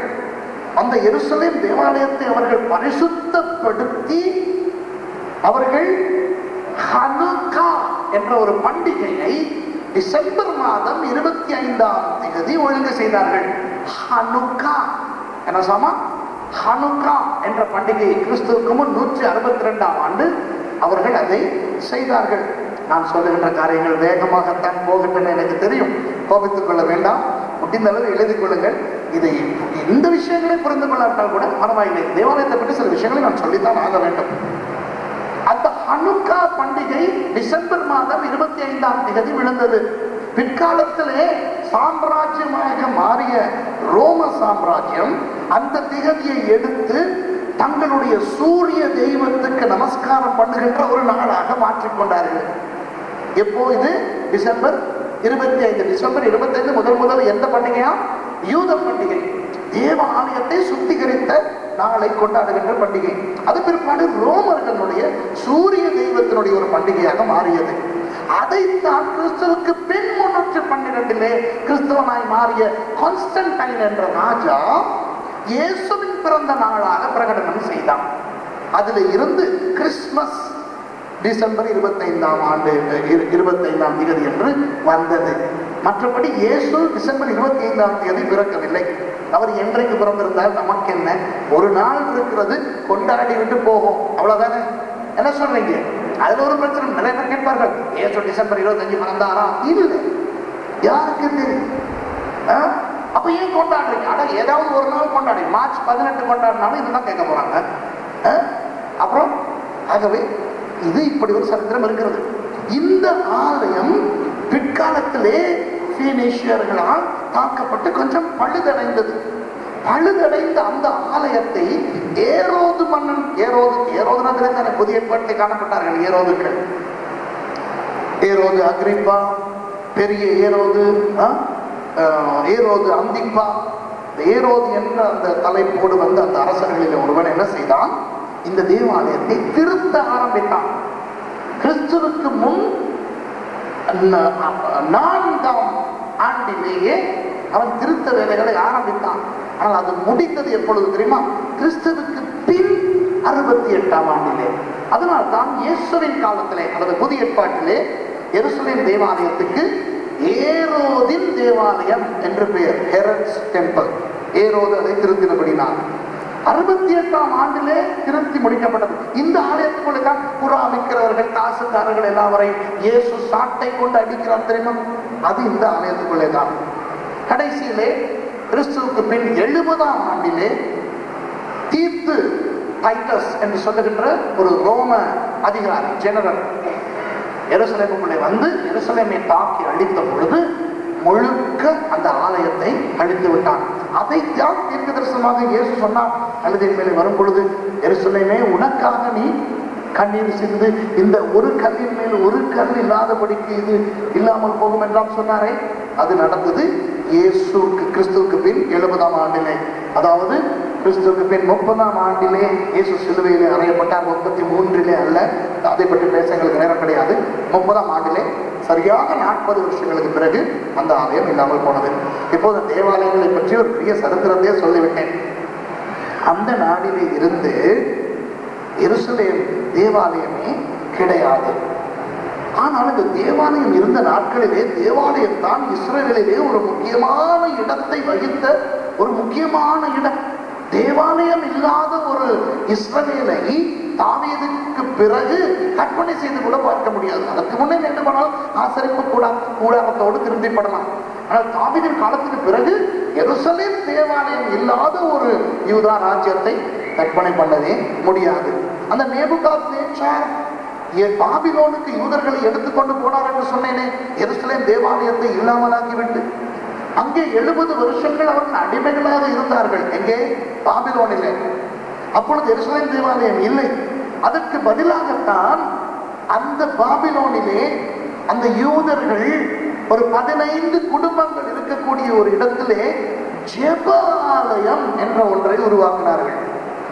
அப்ப யூதர்கள் வாழுகின்ற இடங்களிலே ஒரு 15 குடும்பங்கள் இருந்தால், அல்லது 15 ஆண்கள் சேரக்கூடிய சில குடும்பங்கள் இருந்தால், அந்த இடத்துல ஜெப ஆலயங்கள் என்று உருவாக்கி கொண்டார்கள். இந்த ஜெப ஆலயங்கள் கடைசி வரை அடையவில்லை என்றும் இருக்கின்றன. இவற்றுக்கு தான் சினகோக், சுனோகோகே என்று கிரேக்க மொழியிலே சொல்லப்படும். சினகோக் என்று சொல்வார்கள், ஜெப ஆலயங்கள். ஞாபகம் இருக்கிறதா? இயேசு ஜெப ஆலயத்துக்கு போய் ஏசாயா புத்தக சுருளிலே இருந்து எடுத்து வாசித்தார். பவுல் அடிக்கடி ஜெப ஆலயங்களிலே ஏறி பிரசங்கம் செய்தார். இந்த ஜெப ஆலயங்கள் தொடர்ந்து இருந்து வந்தன.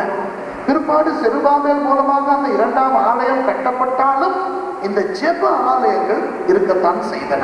ஆகவே ஜெப ஆலயங்கள் இன்றைக்கு இருக்கின்றபடியினால் எருசலேம் தேவாலயம் தேவையில்லை என்று இஸ்ரவேலர்கள் யாருமே சொல்ல மாட்டார்கள். அப்படியானால் இஸ்ரவேல் தேசத்துக்கு முக்கியமானதாக இருந்தது தேவாலயம் தான்.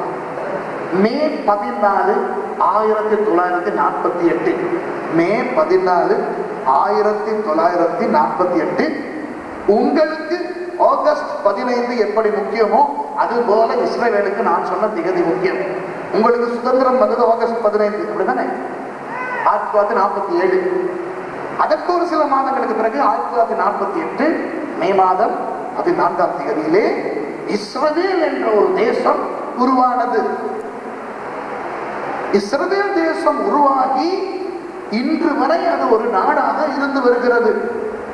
இப்போ யோசியுங்கள், இஸ்ரவேலுடைய உள்ளத்திலே அவர்கள் வெளியே சொல்லாமல் இருக்கலாம், ஆனால் உள்ளத்திலே நமக்கு ஒரு தேவாலயம் இல்லையே என்ற ஒரு ஏக்கம் இருக்குமா இருக்காதா? சொல்லுங்கள் பாருங்கள். அவர்கள் யூதர்கள். இப்ப என்னதான் விமான நிலையங்கள் இருந்தாலும், என்னதான் பெரிய போராளிகள் இருந்தாலும், அந்த தேசத்துக்கு முக்கியமாக இருந்ததே தேவாலயம் தானே. அப்போ 1948 மறுபடியும் நாடாக ஆகிய அந்த இஸ்ரவேல் தேவாலயம் ஒன்று இல்லாத ஒரு நிலைமையில இருக்கிறது. அது அந்த யூதர்களுக்கு வருத்தமாக இருக்குமோ இருக்காதோ? இருக்கும். ஆனால் பிரச்சனை என்னவென்றால், ஏன் தேவாலயத்தை இன்னும் கட்டாமல் இருக்கிறார்கள்? சிலர் சொல்லுகிறார்கள், நீங்கள் தானே ஐயா சொல்லுகிறீர்கள் அவனுக்கு முக்கியம் என்று. அவனுக்கு முக்கியம் என்று தெரிந்திருந்தால் அவன் கட்டியிருப்பான் தானே என்று சொல்லலாம். நீங்கள் உண்மை அது அல்ல. சில பேர் சொல்லலாம், தேவாலயம் இருந்த மலை மேலே தான் இப்பொழுது அந்த முஸ்லிம் பள்ளிவாசல் இருக்கிறதே, டோம் ஆஃப் தி ராக், அதை எப்படி அகற்றிவிட்டு தேவாலயம் கட்ட முடியும்? ஆகவே தேவாலயம் கட்டுவது செல்லுபடியாகாத காரியம். ஆனால் இதெல்லாம் காரணம் அல்ல. 1977ஆவது ஆண்டு இடி அமீனால் கைப்பற்றப்பட்ட அந்த விமானத்தை என்டபே ஏர்போர்ட்டுக்கு போய் இடி அமீனை போல வேஷம் போட்டு கொண்டு போய் ஜொனத்தன் நத்தானியாகு என்று சொல்லுகின்ற ஒரு ஜெனரலுடைய தலைமையிலே, இந்த பெஞ்சமின் நத்தானியாகு என்ற ஒருவர் பிரதம மந்திரி ஆனாரை, அவருடைய தம்பி போய் தங்களுடைய இஸ்ரவேல் அந்த விமானத்திலே பிரயாணம் செய்தவர்களை கடத்தி வைத்திருந்த அந்த பிரயாணிகளை கைப்பற்றி கொண்டு வர இஸ்ரவேலர்களுக்கு தைரியம் இருக்குமானால் அந்த முஸ்லிம் பள்ளிவாசலை உடைத்தெறிகின்ற தைரியம் அவர்களுக்கு இல்லையா? 1967ஆம் ஆண்டு 6 நாட்களிலே, ஜூன் 1ஆம் தேதியிலிருந்து ஜூன் 6ஆம் தேதி வரை 6 நாட்களிலே 7 நாடுகளை நாயடி பேயடி அடித்து அது எகிப்தை நிலை குலைய வைக்க இஸ்ரவேலுக்கு முடியுமானால் அந்த பள்ளிவாசலுக்கு ஒரு குண்டு போட்டு அப்புறம் அந்த இடத்துல தேவாலயத்தை கட்ட அவர்களுக்கு முடியாதா? யாசிர் அரபாத்தையே அவன் வாழ்ந்த வீட்டையே போய் சுற்றி வளைத்துக் கொண்டு அவனுடைய வீட்டுக்குள்ளேயே அவனை சிறை வைக்கின்ற தைரியம் இவர்களுக்கு இருக்கின்றது. டோம் ஆஃப் தி ராக் பள்ளிவாசலுக்கு ஒரு குண்டு போட்டு விட்டு ஆலயத்தை கட்ட இவர்களுக்கு முடியாதா? அப்படியே ஒரு பெரிய மதிலை ரோட்டு நடுவாக கட்டுவதற்கு அவர்களுக்கு தைரியம் இருக்கிறது. ஆகவே அன்பானவர்களே, இது தைரிய பிரச்சனை அல்ல, காரணம் இல்லை அவர்களுக்கு. வெறும் ஆர்வம் இருந்தால் போதாது, அவர்களை உந்துவிக்கின்ற ஒரு காரணம் இருக்க வேண்டும். தாவீது அந்த கடலிலே படுத்திருக்கும் பொழுது, இந்த இஸ்ரவேலினுடைய புத்தியை சொல்லுகிறேன் பாருங்கள். தாவீது அப்படி கடலிலே படுத்திருக்கும் பொழுது அவனுக்கு என்ன உணர்வு வந்தது? ஐயோ, நான் இங்கே கடலிலே படுத்திருக்கிறேன், அரண்மனையிலே இருக்கிறேன், தேவனுடைய பெட்டி கூடாரத்தில் இருக்கிறது. அது போல ஒரு இஸ்ரவேலனை உந்துவிக்கக்கூடிய ஒரு ஒரு காரியம் இருந்தால்தான் அவன் தேவாலயத்தை கட்டுவான். அந்த உந்துவிக்கக்கூடிய விஷயம் என்னவென்று சொல்லுங்கள் பார்க்கலாம்.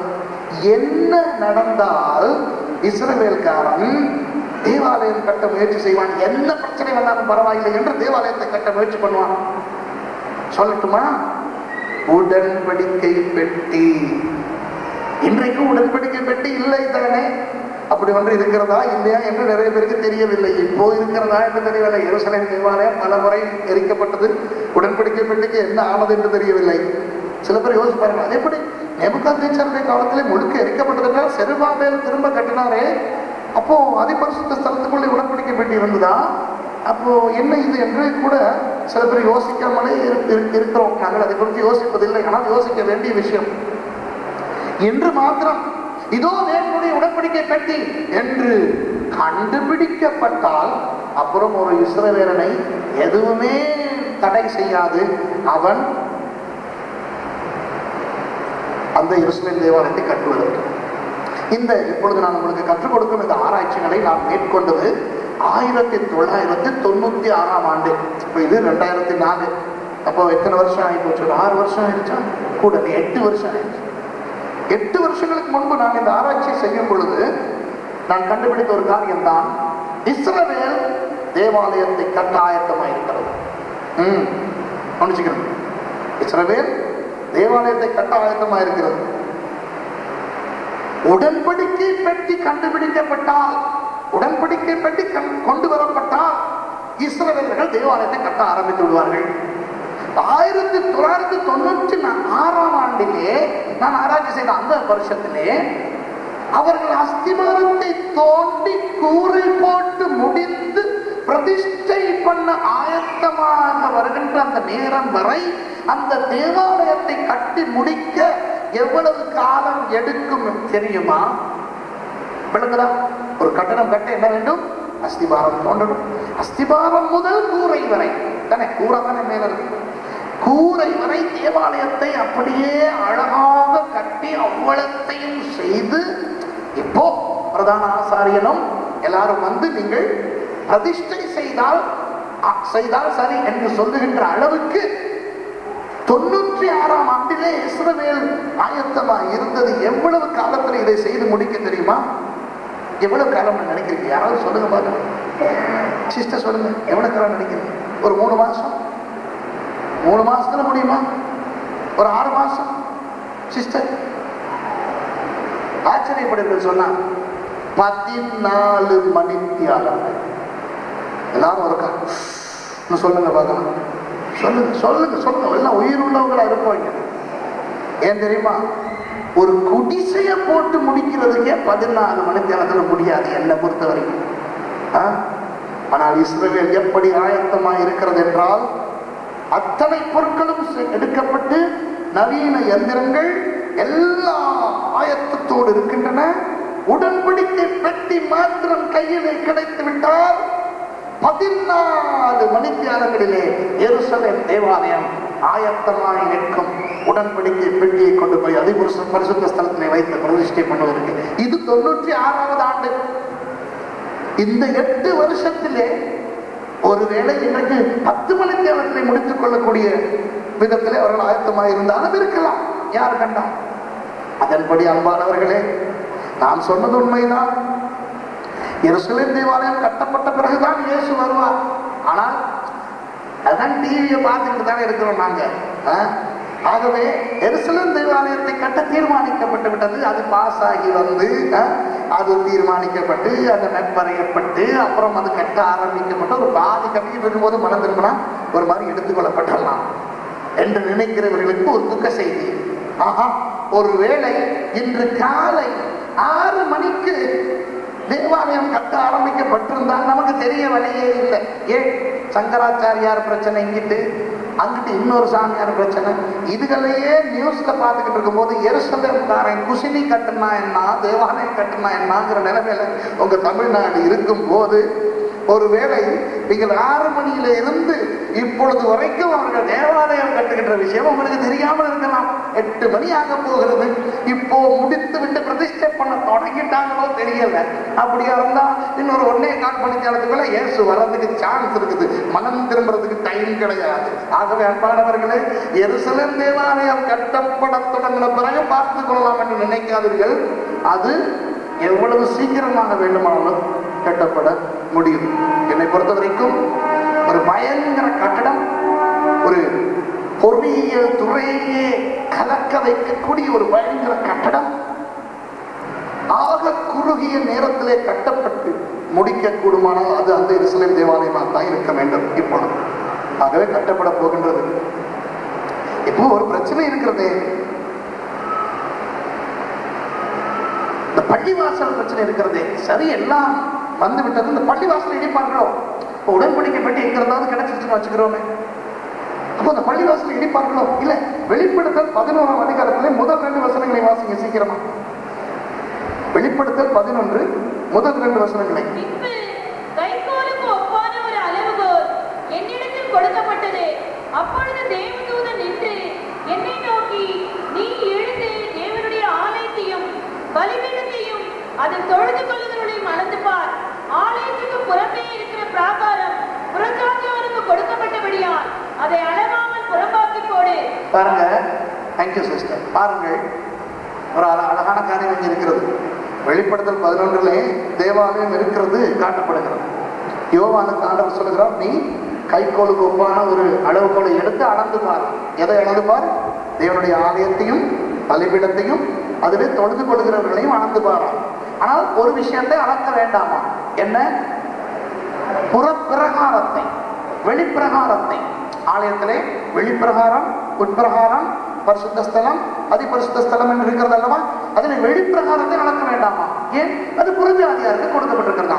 இப்போ நான் சொன்னேனே, சாலமோனுடைய தேவாலயம், செருபாபேலுடைய தேவாலயம், ஏரோதின் தேவாலயம், இந்த எந்த தேவாலயத்திலேயாவது வெளிப்பிரகாரத்தை அந்நிய ஜாதியினருக்கு கொடுத்திருந்தார்களா? இல்லை. இந்த வெளிப்பிரகாரத்திலே தான் இந்த பள்ளிவாசல் இருக்கிறது. அது கண்டுபிடிக்கப்பட்டு முடிந்த ஒரு விஷயம். அப்போ ஆண்டவர் அழுத்தத்தை சொல்லுகிறார், அந்த பள்ளிவாசல் இடிக்கப்படாது.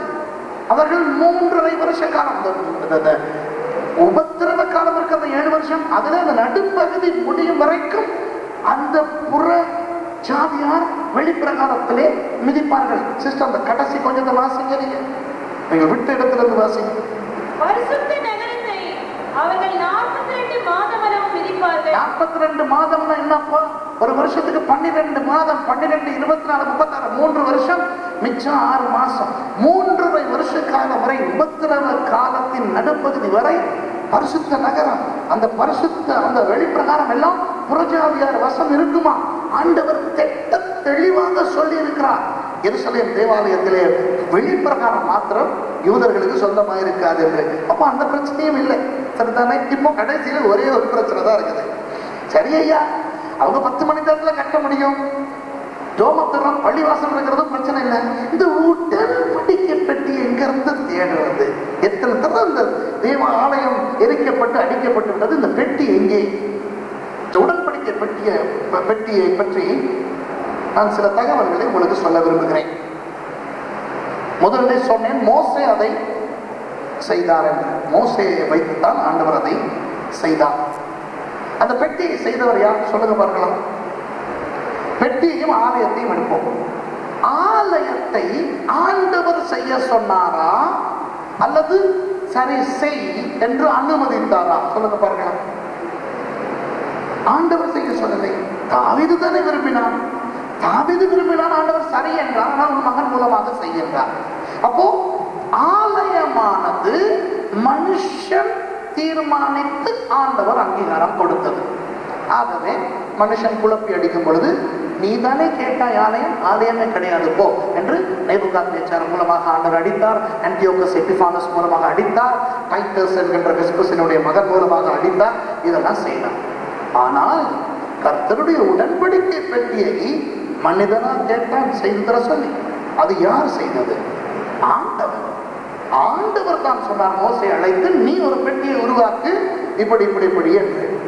அப்போ ஆண்டவர் உருவாக்கினது. சரி, மோசையை கொண்டு உருவாக்கினாரோ யாரை கொண்டு உருவாக்கினாரோ? ஆண்டவராக தீர்மானித்து உருவாக்கின ஒரு பொருளை மனிதனோ பிசாசோ தேவதூதனோ அழிக்க முடியுமா? முடியாது. அப்படியானால் நேபுகாத்நேச்சார் எரிக்கும் பொழுது அதற்குள்ளே இருந்தது என்ன? செருபாபேல் கட்டின பொழுது அதற்குள்ளே இருந்தது உடன்படிக்கை பெட்டி என்ன? தீத்து என்கின்ற ரோம பிரதானி எருசலேம் தேவாலயத்தை எரித்த பொழுது அதோடு எரிந்த உடன்படிக்கை பெட்டி என்ன என்ற கேள்விகளுக்கு பதில் தேடுதல் மிக மிக அவசியமாகிறது. அப்படியானால் மோசே மூலமாக உருவாக்கப்பட்ட உடன்படிக்கை பெட்டி எங்கே என்ற கேள்வி வருகிறது. அதற்குரிய பதிலைத்தான் நான் உங்களுக்கு சொல்ல போகிறேன். தேவனுடைய உடன்படிக்கை பெட்டி எவ்வளவு முக்கியமானது என்றால், அந்த பெட்டி இஸ்ரவேலுக்குள்ள இருக்கும் பொழுது மாத்திரம்தான் இஸ்ரவேலுக்கு ஆசீர்வாதம்.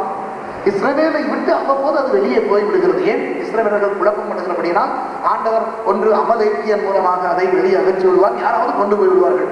ஆனால் கொண்டு போகிறவனுடைய பாடு திட்டாட்டம்.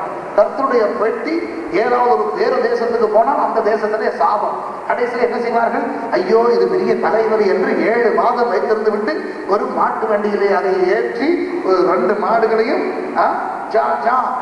விரட்டிட்டான், ஹை ஹைன்னு விரட்டிட்டான். அது நேர இஸ்ரவேலுக்குள்ள வந்து நின்றது. இப்படியாக இந்த உடன்படிக்கை பெட்டி ஆண்டவருடைய ஜனத்தின் மத்தியிலே இருந்தால் அவர்களுக்கு ஆசீர்வாதம், இல்லாவிட்டால் அவர்களுக்கு சாபம். ஆண்டவருடைய ஜனம் அல்லாத யாருடைய தேசத்திலேயாவது இருந்தால் அவர்களுக்கு சாபம். இப்படி உடன்படிக்கை பெட்டி என்பது ஒரு பயங்கரமான விஷயம். அந்த பெட்டி ஒரு முறை விழப்போகிறது என்று பார்த்து உதவி செய்ய போன ஏர் என்ற ஒரு மனுஷன் அதை ஏர்தானே பிடிச்சு ஊசா அதை பிடிக்க போய் ஆண்டவர் ஒரே அடி அடிச்சு அவனே சத்து விழுந்த பாருங்க. ஆண்டவர் சொல்றார், நீ இந்த உடன்படிக்கை பெட்டியோட மாத்திரம் விளையாடாத. அவர் நல்ல மனதோடு போய் விழப்பார்த்து அந்த பெட்டியை தொட்ட ஊசாவுக்கு அந்த நிலைமை என்றால், எங்கே இருந்தோ வந்த பாபிலோன் ராஜாவாகிய நேபுகாத்நேச்சார் எரித்து விட்டு போகும் வரை ஆண்டவர் சும்மா பார்த்து கொண்டிருந்தாரா? யோசிக்க வேண்டிய விஷயம். இப்போ வேதத்திலே கர்த்தருடைய உடன்படிக்கை பெட்டி என்று சொல்லப்பட்டு வருகிறது. எது வரைக்கும் சொல்லப்பட்டு வருகிறது தெரியுமா?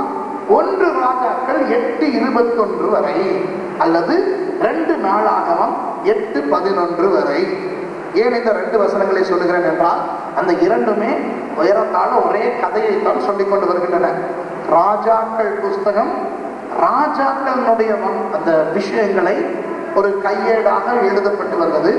நாளாகமம் என்பது அந்த தேசத்தினுடைய நாளேடாக எழுதப்பட்டு வந்தது.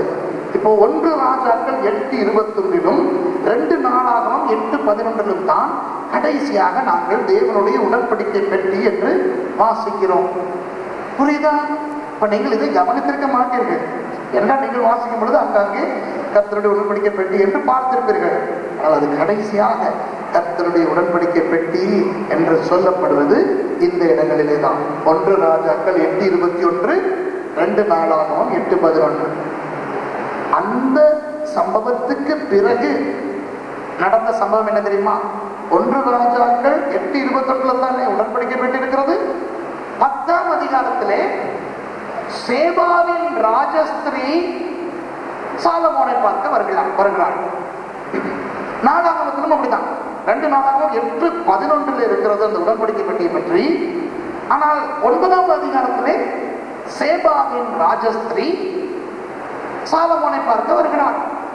உங்களுக்கெல்லாம் இந்த கதை தெரியும். சேபாவின் ராஜஸ்திரீ வருகிறாள், சாலமோனுடைய ஞானத்தை பார்த்து வியந்து போகிறாள். அப்புறம் சாலமோனிடத்திலே பல கேள்விகளை கேட்கிறாள். கடைசியாக சொல்லுகிறாள், சாலமோனே, நீர் பெரிய ஆள் என்று கேள்விப்பட்டு, ஆனால் எனக்குள்ளே ஒரு சந்தேகம் இருந்தது.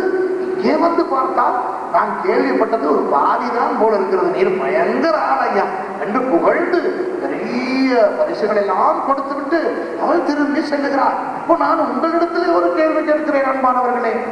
சாலமோனை பார்க்க இந்த தேசத்து சகல ராஜாக்களும் வந்தார்கள் என்று சரித்திரம் சொல்லுகிறது. பைபிளும் அப்படிதான் சொல்லுகிறது, வேதமும் சொல்லுகிறது.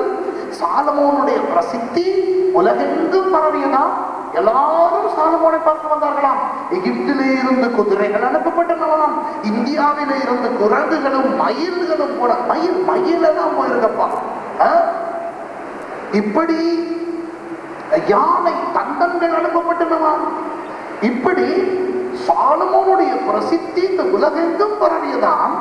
அப்படி இருக்க எத்தியோப்பியா தேசத்தில இருந்து வந்த ஒரு கருப்பு ஆப்பிரிக்க ஒரு பெண்ணை பற்றி மாத்திரம் விழாவரியாக வேதத்தில் எழுதி இருக்கிறது என்றால், இதுல ஏதோ ஒரு மர்மம் இருக்கிறது என்று கொஞ்சம் விளங்குகிறதா இல்லையா? சரி, ஏன் வேறொரு ராஜா வந்ததை பற்றி எழுதவில்லை? இந்த மயில் பண்ணதாங்களாமே. சரி, மயிலை அனுப்பின ஒரு மயில் வாகனை அல்லது மயிலுச்சாமியை பற்றி ஏன் பேசவில்லை? அல்லது குரங்கை அனுப்பின ஒரு ரங்குசாமி ராஜா அவர்களை பற்றி ஏன் சொல்லவில்லை? யானை தந்தம் அனுப்பின ஒரு ராஜாவை பற்றி சொல்லவில்லை? ஏன் இந்த ஒரு பெண்ணை பற்றி சொல்லப்பட்டிருக்கிறது? யோசிக்க வேண்டிய விஷயம். அதனால் நான் என்ன செய்தேன், இந்த அக்காவினுடைய விஷயத்துல ஏதோ மர்மம் இருக்கிறது என்று அந்த எத்தியோப்பிய சரித்திரத்தை ஆராய பார்த்தேன். அங்கே அந்த சேபாவை பற்றின ஒரு விஷயம் இருக்கிறது. எத்தியோப்பியா என்பது ஒரு ஒரு ஆப்பிரிக்க தேசம். நான் நாளைக்கு உங்களுக்கு பாபிலோனை பற்றி பேச போகிறேன். அதிலே எத்தியோப்பியாவை பற்றி சில விஷயங்கள் நான் உங்களுக்கு சொல்லுவேன். இன்றைக்கு அது வேண்டாம். இன்றைக்கு நான் சொல்ல போவது என்னென்றால், இது ஒரு ஆப்பிரிக்க தேசம். தெரிந்தானே, சரிதானே, எல்லாரும் தெரிந்தானே. எத்தியோப்பியா எங்க இருக்குது? ஆப்பிரிக்காவில் இருக்கு. ஆப்பிரிக்கர்கள் கருப்பு நிறத்தவர்கள். ஆப்பிரிக்காவிலே பழங்குடி மக்கள் ஆங்காங்கே சிறு சிறு தேசமாகத்தான் விளங்கினார்கள். அவர்கள் எண்ணத்தை வணங்கினார்களாம், இயற்கையை வணங்கினார்கள். அவர்கள் காற்றை வணங்கினார்கள், மணலை வணங்கினார்கள். இப்படி இந்த எத்தியோப்பியர்களுடைய நம்பிக்கை ஒரு பாம்பின் மேல் இருந்தது. மம்பா, பிளாக் மம்பா, கருப்பு மம்பா என்கின்ற ஒரு பாம்பு. இந்த அனகொண்டா தெரியுமா எல்லாரும்? அனகொண்டா வர்க்க பாம்பு அங்கே தென் அமெரிக்க தேசத்திலே, அமேசான் பிரதேசத்திலே இருக்கின்றது. அதுதான் உலகத்திலேயே பெரிய பாம்பு. அதே பாம்பினுடைய ஒரு ஆப்பிரிக்க சகோதரன் தான் இந்த மம்பா என்ற பாம்பு. சரியா? இந்த மம்பா என்ற பாம்பு என்ன செய்யும்? அந்த அனகொண்டாவை போன்றது இதுவும் ஆடு, மாடுனா பெரிய மாடல்ல, கன்றுக்குட்டிகள், சின்ன எருமைகள், இவற்றையெல்லாம் அப்படியே விழுங்கி சாப்பிட்டு விடும். இந்த எத்தியோப்பியர்களுக்கு இது ஒரு தெய்வம் என்ற ஒரு நம்பிக்கை இருந்தது. ஆகவே இவர்கள் எப்பொழுதும் பயத்திலே வாழ்ந்து வந்தார்கள். அவர்களுடைய நம்பிக்கை என்னவென்றால், ஒவ்வொரு நாளும் இந்த தெய்வத்துக்கு ஒரு குழந்தையை கொண்டு போய் பலியாக கொடுத்தால் அந்த நாளிலே அந்த தெய்வம் தங்களுடைய ஆடு மாடுகளை அடிக்காது என்று சொல்லி நகர தலைவர்கள், மந்திரவாதிகள் எல்லாரும் தீர்மானித்தார்கள். அப்போ என்ன நடந்ததா யோசித்து பாருங்கள். மந்திரவாதிகள் தீர்மானிப்பார்கள், ஊர் தலைவர்கள் தீர்மானிப்பார்கள். ஆனால் யார் வேதனைப்படுவது? தாய்மாரும் தகப்பன்மா. ஏன்? ஒரு ரூட்டின் போட்டு வைத்திருப்பாங்க. இன்றைக்கு இந்த வீடு என்ன, நாளைக்கு அந்த வீடு. எப்படி இருக்கும்? எங்கே ஓடி தப்ப அந்த பிள்ளைகளை கொண்டு போய் அந்த பாம்பு இருக்கின்ற வரக்கூடிய இடத்திலே வைத்துவிட்டு தூர போய் பார்ப்பார்கள். பாம்பு அந்த குழந்தையை அப்படியே விளங்கிவிடும். இது ஒரு பயங்கர வேதனை. அவன் என்ன செய்யும்? சாமி தானே. நிறைய தேசங்களிலே நரபலி கொடுக்கிறவர்கள் கூட எவ்வளவு இரக்கமில்லாமல் அதை செய்தாலும் அவர்களுக்கு ஒரு விதமான நம்பிக்கையை பிசாசு வைத்திருக்கிறான். இப்போ இந்த மாதிரியான சூழ்நிலையிலே அந்த கிராமத்திலே ஒருவன் வெகுண்டு எழுந்தான். ஒரு மனிதன். அவன் சொன்னான், இது ஒன்றும் தெய்வம் அல்ல, இது ஒன்றும். ஏனென்றால் அவனுக்கு ஒரு அழகான பெண் குழந்தை பிறந்திருந்தது. அழகான பெண் குழந்தை பிறந்திருந்தது. இப்போ அந்த பெண் குழந்தையை பாம்புக்கு கொடுக்க வேண்டும். அவன் என்ன சொல்லுகிறான்? இல்லை, இது தெய்வம் அல்ல. அப்பொழுது ஊரார் எல்லாரும் சேச்சி, அப்படி முடியாது, நீ உன்னுடைய பிள்ளையை கொடுத்துதான் ஆக வேண்டும் என்றதற்கு இவன் பார்த்தான். இரு, நான் செய்கிறேன் வேலை என்று இவன் போய் துணிகரமாக தன்னுடைய மகளினுடைய குழந்தையை உயிரை காப்பாற்ற போய் இவன் அந்த மாம்பா என்ற பாம்பை கொன்று விட்டான். எப்படி கொண்டான்னு தெரியாது. ஆனா அவன் அம்பு விட்டோ ஏதோ ஒன்று பண்ணி கொன்று விட்டான். கொன்றவுடன் ஜனங்கள் பார்த்தார்கள், ஆகா, அந்த தெய்வம் கெட்ட தெய்வம், இப்போ இவன் தெய்வம். புரியுதா? சரிதான், அப்படித்தானே? கெட்ட தெய்வத்தை கொள்றவன் நல்ல தெய்வம். இது ஆப்பிரிக்காவிலும் இருக்கு, இந்தியாவிலும் இருக்கு. சரி, அது நமக்கு வேண்டாம். உடனே இவனை தோளிலே தூக்கி வைத்துக் கொண்டு, சரிதானே, நம்ம ஊர்ல இப்படித்தானே, எவனாவது ஒருத்தன் ஏமாறு பண்ணிட்டான்னு சொன்னா அவனை அந்த தேசத்துக்கே ராஜாவாக மாற்றினார்கள். அவனுடைய மகள் தான் இந்த சேபா. அதனால் எத்தியோப்பியா என்ற அந்த நாட்டுக்கு சேபா என்று தன்னுடைய மகளின் பெயரையும் வைத்தான். இதுவும் அந்த காலத்திலே பழக்கத்தில் இருந்தது. தன்னுடைய பெயரை தன்னுடைய மகளினுடைய அல்லது மகனுடைய பெயரை தன்னுடைய தேசத்துக்கு அல்லது நகரத்துக்கு வைக்கின்ற பழக்கம் அந்த காலத்தில் இருந்து இன்று வரை இருந்து கொண்டுதான் இருக்கின்றது. ஆகவே இந்த பழங்குடி மக்கள் ஒரு ஒரு ஒரு அந்த குடி இருக்கின்ற ஜனங்களின் தலைவனை வைத்திருந்தவர்கள் இப்பொழுது இவனை ராஜாவாக ஆக்கிவிட்டு பயங்கர காணிக்கைகளை எல்லாம் கொண்டு வந்து இவன் பெரிய ஒரு ராஜாவாய் மாறினான். அவனுடைய மகள் தான் சேபா. இவனுடைய பெயரும் சேபா, அந்த தேசத்தினுடைய பெயரும் சேபா. சேபா என்ற தேசத்துக்கு குஷ் என்றும் பேர், எத்தியோப்பியா என்றும் பேர். சரியோ? இந்த பெண் ஒரு யுவதியாக வளர்ந்த பிறகுதான் சாலமோன் ராஜாவாகிறார் அங்கே எருசலேமிலே. இந்த அக்கா தான் பரிவாரங்களோடு சாலமோனை பார்க்க வந்தவர். புரிகிறதோ? இவள் வந்து சாலமோனை பார்த்த போது சாலமோன் யார்? சாலமோன் இப்போ சீனா பொம்பளை, ஜப்பான் பொம்பளை, பிலிப்பீன் பொம்பளை, இந்தியா பொம்பளை, தமிழ்நாட்டு பொம்பளை, ஸ்ரீலங்கா பொம்பளை, எல்லா பொம்பளைகளையும் கொண்டாட்டியா வச்சிருக்கான். 700 பேர் இருக்கிறதா தான் யோசிச்சு பாருங்க. திடீரென்று கருப்பு ஒரு அழகி ராணி அப்படியே தூக்கி கொண்டு வருவாங்க அந்த பல்லக்கில் வைத்து. அதை பார்க்கிறோம், யோசிக்க பார்ப்போம். சாலமோனுடைய மனம் அவளால் ஈர்க்கப்பட்டிருக்குமா இருக்காத சொல்ல. இவனே சும்மாவே கதப்புளிப்படம். சரிதான் நான் சொல்றது. இவர் நல்லவர் இல்லை தானே, என்னதான் தாவீதுல பிள்ளையா இருந்தாலும் இவர் இப்படிப்பட்ட ஆள் தானே. இவருக்கு இந்த அக்காவை பார்த்தவுடன் ஒரு இது உடனே அந்த எத்தியோப்பிய சரித்திரம் சொல்லுகிறது, இவள் தங்கியிருந்த அந்த புறத்துக்கு இவர் ராத்திரியிலே போகிறார். போனால் அவள் சொல்லிவிட்டால், நீ என்னை தொடுவதென்றால் நீ என்னை மனம் முடிக்க வேண்டும். இவருக்கு அவசரம், ஐயோ எப்படி அப்பா மனம் முடிக்கிறது, சரிப்பா இப்பவே மனம் முடிக்கிறது சொல்லி ஒரு பூசாரியை ஆசாரியை அழைத்து தன்னுடைய கையில் இருந்த விரலை கலட்டி அவளுடைய கையில போட்டு உடனே அவளை மனைவியாக்கி கொண்டார். சரியா? இது எத்தியோப்பிய சரித்திரம், பைபிள்ல கிடையாது. இந்த சேபாவின் ராஜஸ்திரி பிறகு தன்னுடைய நாட்டுக்கு போயிருக்காள். தன்னுடைய நாட்டுக்கு போனது இங்க இருக்கிறது. இப்ப நீங்க பைபிளையும் கொஞ்சம் பார்க்கணும், யோசிக்கணும். யோசிக்க தெரிந்தவர்கள் தானே இப்படிப்பட்ட குணாதிசயம் உள்ளவன் அப்படிப்பட்ட ஒரு அழகை விட்டு வைத்திருப்பானா என்று யோசித்து பார்க்க வேண்டும். ஏன் அவளை பற்றி மாத்திரம் பதில்களை சொல்லியிருக்கிறது, வேறு ராஜாக்களையோ ராணிமாரையோ பற்றி சொல்லவில்லை என்றையும் என்பதையும் நாங்கள் யோசிக்க வேண்டும். நாங்கள் யோசித்துத்தான் ஆராய வேண்டும். சரியா? அவள் திரும்பி போய் தன்னுடைய தேசத்துக்கு போய் அவள் ராணி ஆகிறாள். அப்பா செத்த பிறகு இவள் ராணி ஆகிறாள். இவளுக்கு ஒரு மகன் பிறக்கிறான். அவன் ஒரு அழகான ஒரு வெள்ளை பையன், தலை மாத்திரம் சுருசுருதாயிருக்கும். என்ன? ஆப்பிரிக்க தாய்க்கும் யூத தந்தைக்கும் பிறந்த ஒரு மகன். அவனுக்கு பெயர் வைக்கிறாள் மெனலிக் என்று சொல்லி. நான் சாமா மெனலிக் எழுதிக் கொடுங்க. மெனலிக் இன்று வரை எத்தியோப்பிய ராஜாக்களுக்கு மெனலிக் என்று பெயர் இருக்கிறது. கடைசி ராஜா 1971ஆம் ஆண்டிலே ஆட்சி செய்தார். அவரை அந்த தேசத்து தீவிரவாதிகள் அவருடைய ஆட்சியை நிர்மூலமாக்கினபடினால் அவருடைய பேரனும் மற்ற குடும்பமும் கனடாவுக்கு ஓடி போய் இன்றைக்கு கனடாவில் இருக்கிறார்கள், இன்றைக்கும் இருக்கிறார்கள். அப்போ இந்த மெனலிக் என்ற பையன்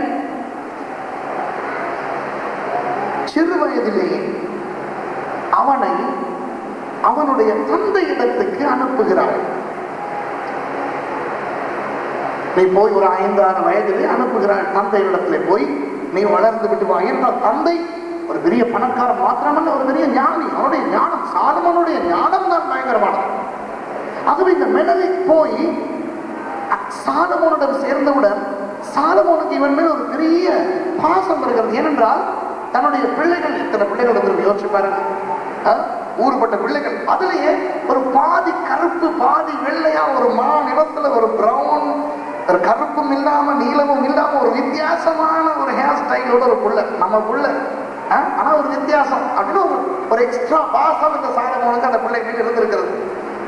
ஆனால் இந்த பிள்ளை தேவனுக்கு பயந்தவனாக தான் வளர்ந்தான், யூதனாக வளர்ந்தான். ஏன்? தந்தை அப்படி தேவனுக்கு பயந்தவனாக இருந்தபடி நான் ஆரம்ப காலத்திலே. இப்படி இவன் வளர்ந்து ஒரு வாலிபனாக வந்த ஒரு 16-17 வயதாகும் பொழுது இவனுக்கு செய்தி வருகிறது, தாய் சேபா சாக இருக்கிறாள், இவன் போய் ராஜ்யத்தை பாரம் எடுக்க வேண்டும் என்று. உடனே இவனுக்கு ஒரு கவலை. ஏனென்றால் நன்றாக வாழுகின்ற அந்த எருசலேமை விட்டு போகிறோமே எத்தியோப்பியாவுக்கு. எத்தியோப்பியாவும் நல்ல சுபிட்சமான நாடு, இன்றைக்கும் அது ஒரு பயங்கர சுபிட்சமான நாடு. பிறகு அதை குறித்து சொல்லுகிறேன். இப்போ ஆனால் இவன் நல்ல ஒரு யூதன் என்றபடினால் தந்தை தீர்மானிக்கிறார் சில ஆசாரியர்களை இவனோடு அனுப்பி யூதத்துவத்தை பேணுவதற்காக, யூத ஆசாரியர்களை இவனோடு அனுப்புவதற்காக. அப்ப இவன் வந்து தகப்பனிடத்துல கேட்கிறான், அப்பா, நான் எத்தியோப்பியாவிலே கொண்டு போய் உம்முடைய தேவனும் என்னுடைய தேவனுமாகிய இஸ்ரவேலின் தேவனை நமஸ்கரிப்பதற்கு ஏதுவாக இந்த உடன்படிக்கை பெற்றிருக்கிறது, அதிபரிசுத்த ஸ்தலம். அந்த உடன்படிக்கை பெட்டியை போல ஒரு உடன்படிக்கை பெட்டி எனக்கு செய்து தரும் பாருமே, நான் அதை எத்தியோப்பியாவுக்கு கொண்டு போகிறேன் என்று. சாலமோன் இந்த மெனலிக்கின் மேல் இருக்கின்ற பிரியத்தினால் அதே உடன்படிக்கை பெட்டி போலவே ஒரு ரெப்ளிகா, ஒரு டூப்ளிகேட்டை செய்தான். அதே போல தங்கத்தை போட்டு அந்த 2 கேருபீன்களை வைத்து இப்படியாக அழகாக செய்து மெனலிக்கு கொடுத்தான். மெனலிக் என்ன செய்தான்? தன்னுடைய தந்தை இப்பொழுது தேவனுக்கு உண்மையாக இல்லை, பல மனைவிமாரனுடைய தூண்டுதலின் பேரில் அந்த மனைவிமாரனுடைய தெய்வங்களுக்கும் கோயில் கட்ட ஆரம்பித்து விட்டார்.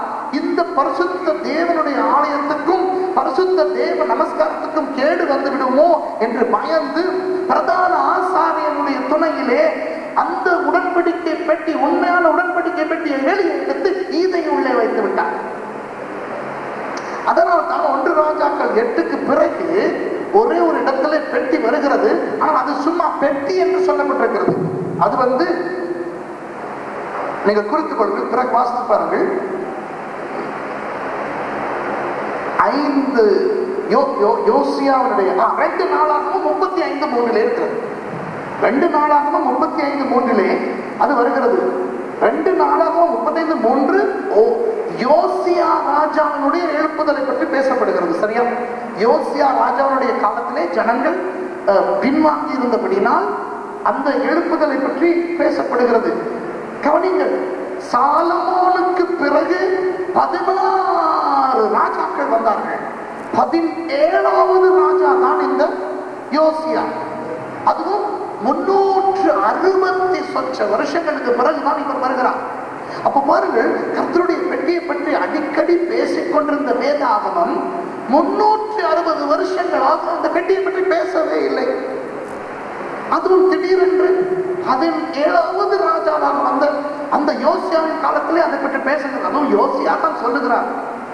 அப்பொழுதும் அது தேவனுடைய உடன்படிக்கை பெட்டிக்குரிய மதிப்பை இழந்த நிலையிலே காணப்படுகிறது. ஆகவே வேதத்துக்கு தெரியும், அதை எழுதின பரிசுத்த ஆவியானவருக்கு தெரியும், இனிமேல் நாங்கள் பார்க்க போவது உண்மையான மோசே செய்த உடன்படிக்கை பெட்டி அல்ல, ஒரு டூப்ளிகேட். ஒரிஜினல் உடன்படிக்கை பெட்டிக்கு என்ன நடந்தது தெரியுமா? மெனலிக் அதை எத்தியோப்பியாவுக்கு கொண்டு போய்விட்டான். அன்றைக்கு கொண்டு போனவன் இன்றைக்கு வரை உடன்படிக்கை பெட்டி எத்தியோப்பியாவிலே தான் இருக்கிறது.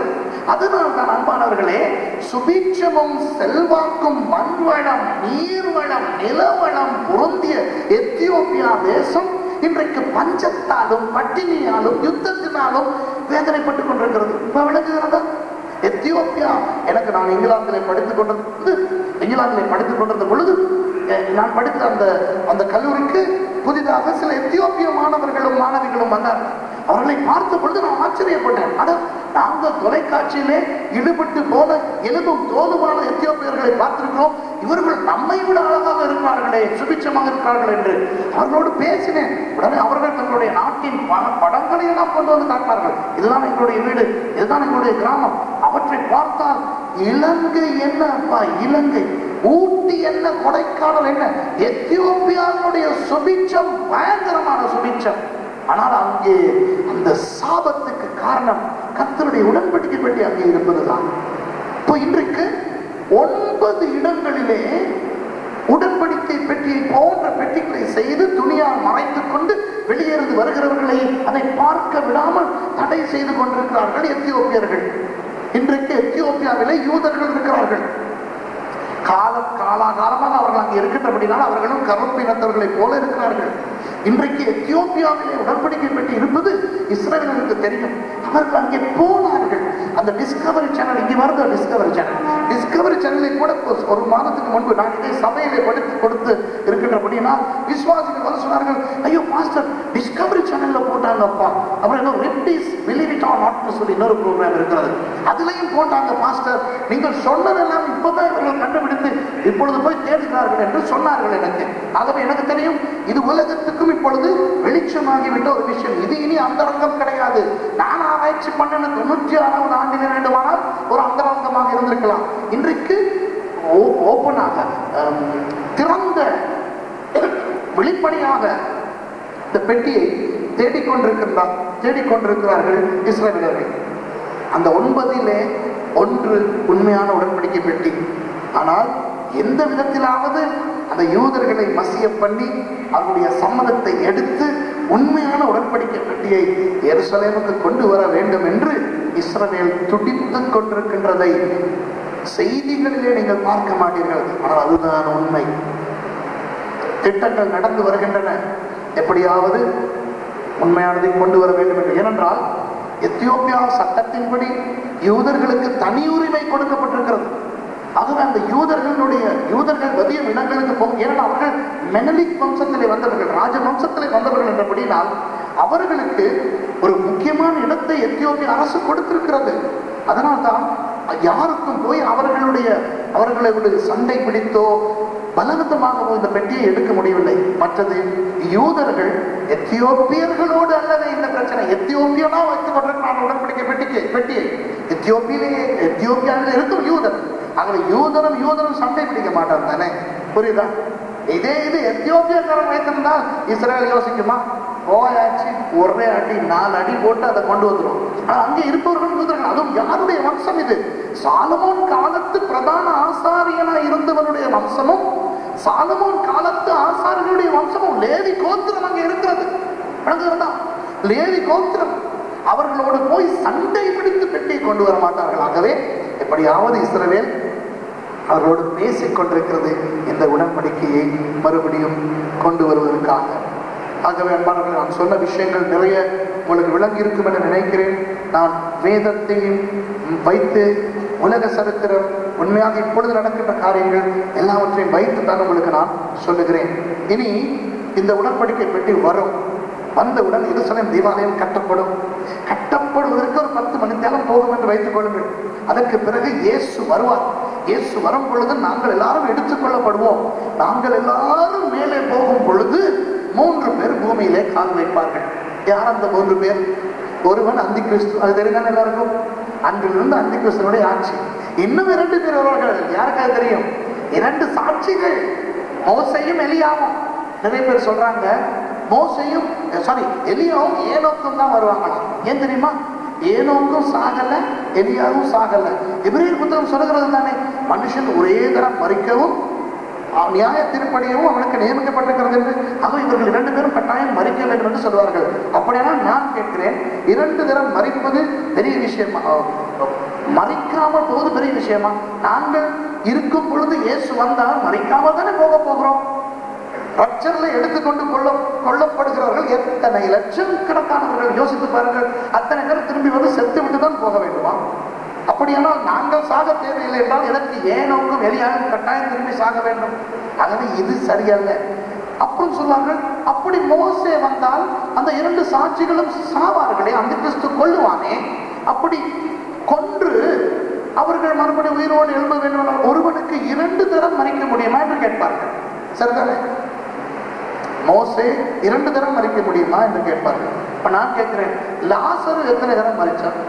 2 தரம் மறிச்சான். ஒரு தரம் மறிச்சான், இயேசு விட்டாரா, எழும்பி வாழ்ந்தாரு, வந்துட்டான், திருப்பி செத்துனான். இப்ப இல்லதானே ஆள். அப்புறம் எத்தனையோ பேர் உயிரோடு எழுப்பினாரே. இயேசு மறிக்கும் போது கூட எத்தனை பேர் எழுப்பினாங்களே, எல்லாம் இருக்கிறாங்களா? இப்ப இல்லையே. அப்போ எத்தனையோ பேர். எலியா காலத்துல அந்த யாரப்பா சூனேம், இவங்க சாரிபா. அப்புறம் எலிசா காலத்துல சூனேம் அந்த பையன், இவர்களெல்லாம் உயிரோடு எழுப்பினார்களே. இவர்களெல்லாம் எங்க கலித்தாகுமின்னு சொல்லி எழுப்பினாரு இயேசு ஒரு பெண். அந்த பெண்ணை பிறந்தார்களா? இல்லையே. ஆகவே 2 தரம் மறிப்பது ஒன்றும் பெரிய விஷயம் அல்ல, மறிக்காமல் இருப்பதும் ஒன்றும் பெரிய விஷயம் அல்ல. ஆகவே வரப்போவது மோசையும் எலியாயும் தான். ஏன் தெரியுமா? வெளிப்படுத்தல் அழகாக சொல்லுகிறது. அவர்கள் அந்த மோசே செய்தது போல காரியங்களை காரியங்களை செய்வார்களாம். மோசே செய்தாரே, எகிப்துக்கு தண்ணீரை இரத்தமாக மாற்றினது, பாதைகளை அனுப்பினது. எலியா செய்தார் பார்த்தீங்களா, மழையை நிறுத்தினார். ஆகாபனுடைய காலத்திலே மழை நின்றது, அப்புறம் மழை பெய்தது. இப்படி எல்லாம் செய்வார்களாம். இப்ப இந்த மோசேயும் எலியாவும் வந்து 3.5 வருஷங்கள் இங்கே இருப்பார்கள். அவர்களுடைய பிரசங்கத்திலே தான் இந்த யூதர்கள் மத்தியிலே ஒரு எழுப்புதல் வரும். கர்த்தருக்கு சித்தமானால், எனக்கு இந்த நாட்களிலே நேரம் கிடைக்குமானால், தானியேல் 9:24 படி அந்த 7 வருஷ காலங்களும் யூதர்களுக்காக இந்த பூமியிலே நியமிக்கப்பட்ட காலம் என்பதை நான் நிரூபிக்க உங்களுக்கு முயற்சி செய்கிறேன். முடியாமல் போனால் கோபித்துக் கொள்ளக்கூடாது, சரியா? ஆனால் இப்போதைக்கு சொல்லுகிறேன், கேட்டுக்கொள்ளுங்கள். முதல் 3.5 வருஷமும் யூதர்கள் மத்தியிலே பயங்கர எழுப்புதல் நடக்கும். என்ன, உடன்படிக்கை பெட்டி இருக்கிறது, தேவாலயம் இருக்கிறது, மறுபடியும் பலி கொடுக்க ஆரம்பிப்பார்கள். என்ன, சர்வாங்க தகன பலி, பாவ நிவாரண பலி, குற்ற நிவாரண பலி, சமாதான பலி, போஜன பலி, 5 பலிகளும் வந்துவிடும். பயங்கரமான ஆசீர்வாதம். தீர்க்கதரிசிகள், அதுவும் என்ன சும்மா இளிச்சவாய் தீர்க்கதரிசிகள் அல்ல, மோசே, எலியா பயங்கரமான தீர்க்கதரிசிகள். அவர்களுடைய ஊழியத்திலே முதல் 3.5 வருஷங்களும் யூதர்கள் மத்தியிலே பயங்கர எழுப்புதல் இருக்கும். அந்த 3.5 வருஷம் முடிந்தவுடன் அந்த கிறிஸ்து இந்த 2 பேரையும் கொன்று போடுவான். அவர்கள் செத்து விடுவார்கள். அவர்கள் செத்ததற்கு உலகமே சந்தோஷப்படும். அப்பா, 3.5 வருஷம் இருந்த சனியன் தீர்ந்தது என்று சொல்லி எல்லாரும் கார்டு அனுப்பார்களாம். Happy happy death day for Moses and Elijah. இப்படியாக வாழ்த்து அனுப்புவார்கள் என்று வெளிப்படுத்தல் சொல்லுகிறது, வெளிப்படுத்தின விசேஷம் சொல்லுகிறது. ஆனால் 3 நாட்களுக்கு பின்னே அவர்களுக்குள்ளே ஜீவன் வந்து அவர்கள் பரலோகத்துக்கு போகிறார்கள் என்று வேதம் சொல்லுகிறது. அப்படி பரலோகத்துக்கு போகும்போது அதை செய்தவர் வந்திருக்கார். சத்தானை உடன்படிக்கை பெட்டியை செய்தவர் தானே கீழே வந்திருக்கார். யார்? மோசே. மோசே அந்த பெட்டியை எடுத்துக்கொண்டு போகிறார். இப்போ நீங்கள் கேட்கலாம், சும்மா போய் நீயும் ஏதோ புல்டா போண்டா கஞ்சா கப்ஷா விட்டுக்கிட்டு இருக்காரு நாங்கள் கேட்டுக்கிட்டு இருந்தா கடைசியில் என்ன மாதிரி சொல்லிக்கிட்டு இருக்கிறேன். இல்லை இல்லை இல்லை, மோசே எடுத்துக்கொண்டு போகிறார். எப்படி தெரியுமா? வெளிப்படுத்தல் 11:19 வாசிங்க. 11ல தான் அந்த சாட்சிகள் வருகிறார்கள், சரியா? வெளிப்படுத்தல் 11ஆம் அதிகாரத்திலே அந்த சாட்சிகள் வருகிறார்கள். 11ஆம் வசனம் சொல்லுகிறது, அவர்கள் 3.5 நாட்களுக்கு பிறகு அவர்களுடைய ஜீவன் வந்து அவர்கள் எழுந்திருந்து அவர்கள் உயர் எடுத்துக் கொள்ளப்படுகிறார் என்று. அப்புறம் பாருங்கள் 19ஆம் வசனத்தை வாசிங்க. அப்பொழுது பரலோகத்தில் தேவனுடைய ஆலயம் திறக்கப்பட்டது. கொஞ்சம் கேளுங்க.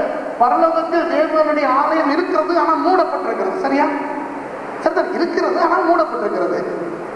எப்ப கட்ட தொடங்கணும்னு கேட்காதீங்க, அது எனக்கு தெரியாது, சரியா? ஆனால் இருக்கிறது, மூடப்பட்டிருக்கிறது. இப்ப திறக்கிறாங்களா? ஏன் திறக்கிறாங்களா? வாசிங்க. அவருடைய ஆலயத்திலே அவருடைய உடன்படிக்கையின் பெட்டி காணப்பட்டது. போதும், அந்த ஆலயத்திலே அவருடைய உடன்படிக்கை பெட்டி. இது எந்த உடன்படிக்கை பெட்டி? ஒரு டூப்ளிகேட்டா? ஆண்டவர் மீண்டும் ஒரு உடன்படிக்கை பெட்டி செய்தாரோ? இல்லையே. உடன்படிக்கை பெட்டி ஒன்றுதான். 2வது 3வது எல்லாம் டூப்ளிகேட்ஸ், அதெல்லாம் நமக்கு தேவையில்லை. ஒரிஜினல் ஒன்றுதான். அதை செய்தது மோசே. இப்போ வெளிப்படுத்தல் 11:19 பரலோகத்திலே தேவாலயம் திறக்கப்படுது. பாருங்க, பரலோகத்திலே தேவனே இருக்கிறாரு, அப்புறம் எதுக்கு தேவாலயம்? யோசிங்க. பூமியிலே தேவன் வந்து வசிப்பதற்கு ஒரு ஆலயம் தேவைப்பட்டது. வந்தார், ஆலயம் கட்ட சொன்னார், இருந்தார். இப்ப பரலோகத்துல தேவன் இருக்கிறார், அப்புறம் என்ன ஒரு ஆலயம்? என்ன தெரியுமா? இந்த பூமியிலே உருவாக்கப்பட்ட பொருட்களிலே ஒரே ஒரு பொருள் தான் பரலோகத்துக்கு போகிறது. அதுதான் தேவனுடைய உடன்படிக்கை பெட்டி. ஆண்டவர் அந்த பெட்டியை பயங்கரமாக நேசித்தார் என்பது அந்த ஊசானின் கதையில இருந்தே தெரிகிறது தானே. யோசிங்க. அப்ப அவர் அதை விட்டு வைக்கவில்லை. அதை சும்மா பாபிலோன்காரன் எரிக்கிறதுக்கும் ரோமன்காரன் எரிக்கிறதுக்கும் விடுவாரா ஆண்டவர்? இல்லை.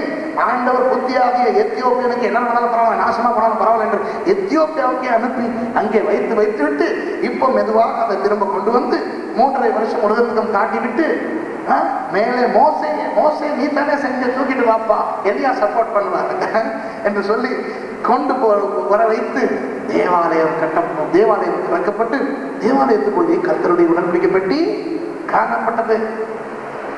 இப்போ நான் சொல்லுகிறது பல ஆராய்ச்சிகளின் விளைவு. இது சும்மா யோசித்தல்ல. ஆனால் இனி நீங்கள் என்ன செய்யுங்கள், வசனத்தில் நிறைய விஷயங்கள் காட்டிவிட்டேன். இந்த ஆராய்ச்சிகளுக்கு, இந்த முடிவுகளுக்கு, நான் கொண்டு வந்த முடிவுகளுக்கு ஆதாரமாக வசனங்களை கொண்டு வந்து இனி யோசியுங்கள். நீங்கள் எங்கே இருந்து உடன்படிக்கை பெட்டி பரலோகத்துக்கு வந்தது, அது எந்த பெட்டி என்பதெல்லாம் நீங்கள் யோசித்து பார்த்துக்கொள்ளுங்கள். அன்பானவர்களே, இன்றைக்கு இதோடு நான் முடிக்கிறேன். நான் ஒன்று சொல்லுகிறேன், வேதத்தின் மர்மங்களை ஆராய்ந்து பார்த்தால் வசனம் சொல்லுகிறது, காரியத்தை மறைக்கிறது தேவனுக்கு மேன்மை, அதை ஆராய்வது ராஜாக்களுக்கு மேன்மை. ஆண்டவர் எங்களை என்னவாக அழைத்திருக்கிறாராம்? அந்த காலத்திலே இருந்து ஆச்சரியமான ஒளிக்கு கொண்டு வரப்பட்ட ஆசாரியர்களும் ராஜாக்களும். ஆமென். அப்போ நமக்கு மேன்மை என்ன? ஆண்டவருடைய வார்த்தையை அந்த படுக்க போதுக்கு முன்பாக திருப்பி கர்த்தரை பேப்பரை அவருடைய புல்லை இடங்களிலே வைத்து அவர் அப்படி வாசிப்பதை விட ராஜாக்களாக வசனத்தை ஆழமாக ஆராய்ந்து வாசித்து சத்தியங்களை எடுத்து கர்த்தாவே நன்றி, சத்தியத்தை அறிந்து கொண்டேன், இன்றைக்கு நாளைக்கு திறப்பேன் அடுத்த சத்தியத்தை படிப்பதற்கென்ற ரீதியிலே நாங்கள் திறந்தால், மூடினால், படித்தால் கர்த்தர் பயங்கரமான வெளிப்பாடுகளை எங்களுக்கு கொடுப்பார். இன்றைய இந்த வெளிப்பாட்டை தெரிந்து கொள்ளுங்கள். உடன்படிக்கை பெட்டி வந்து எருசலேமுக்கு வந்து எருசலேம் தேவாலயம் கட்டப்படும். அந்த உடன்படிக்கை பெட்டி என்றைக்குமே அழிய ஆண்டவர் விட மாட்டார். ஏன் தெரியுமா? ஆண்டவருடைய உடன்படிக்கை நித்திய உடன்படிக்கை. நித்திய உடன்படிக்கைக்கு அடையாளமாக செய்த பொருள் அநித்தியமான உலக பொருளால் செய்யப்பட்டிருந்தாலும் அந்த அடையாளமான பொருள் இருக்க வேண்டும் என்றோ. ஆகவே பாருங்கள், நித்திய உடன்படிக்கையை அடையாளமாக காட்டுகின்ற அநித்தியமான உடன்படிக்கை பெட்டியையே நித்தியமாக்கி விட்டார் தேவன். ஆகவே இயேசு கிறிஸ்து சீக்கிரம் வருகின்றார் என்பதற்கு இது ஒரு பெரிய அடையாளம். இயேசு வருகிறார். ஒருவேளை நாளைக்கு கூட்டம் நடக்காமல் இருக்கலாம். ஆகவே நான் சொல்லுகிறேன், இயேசு ஒருவேளை வந்துவிட்டால் இங்கே கூட்டம் நடக்காது என்பதை நான் உங்களுக்கு அறிவித்தலாக தருகிறேன். ஒருவேளை இயேசு இன்றிரவு வந்துவிட்டால் நாளை காலை ரேடியோவிலே, டிவியிலே நியூஸ் அது போகும். ஆனால் அதை பார்ப்பதற்கு நாம் இருக்க மாட்டோம். உங்களுக்கு விருப்பமானால் இருந்து பார்த்துவிட்டு ஏதாவது செய்யும். ஆனால் எல்லாரும் கர்த்தரோடு சீக்கிரம் வரப்போகின்ற இயேசுவோடு எடுத்துக் கொள்ளப்பட வேண்டும் என்பதுதான் என்னுடைய ஆசையோ இல்லையோ அவருடைய ஆசை. அவர் உங்களை ஆசீர்வதிப்பாராக.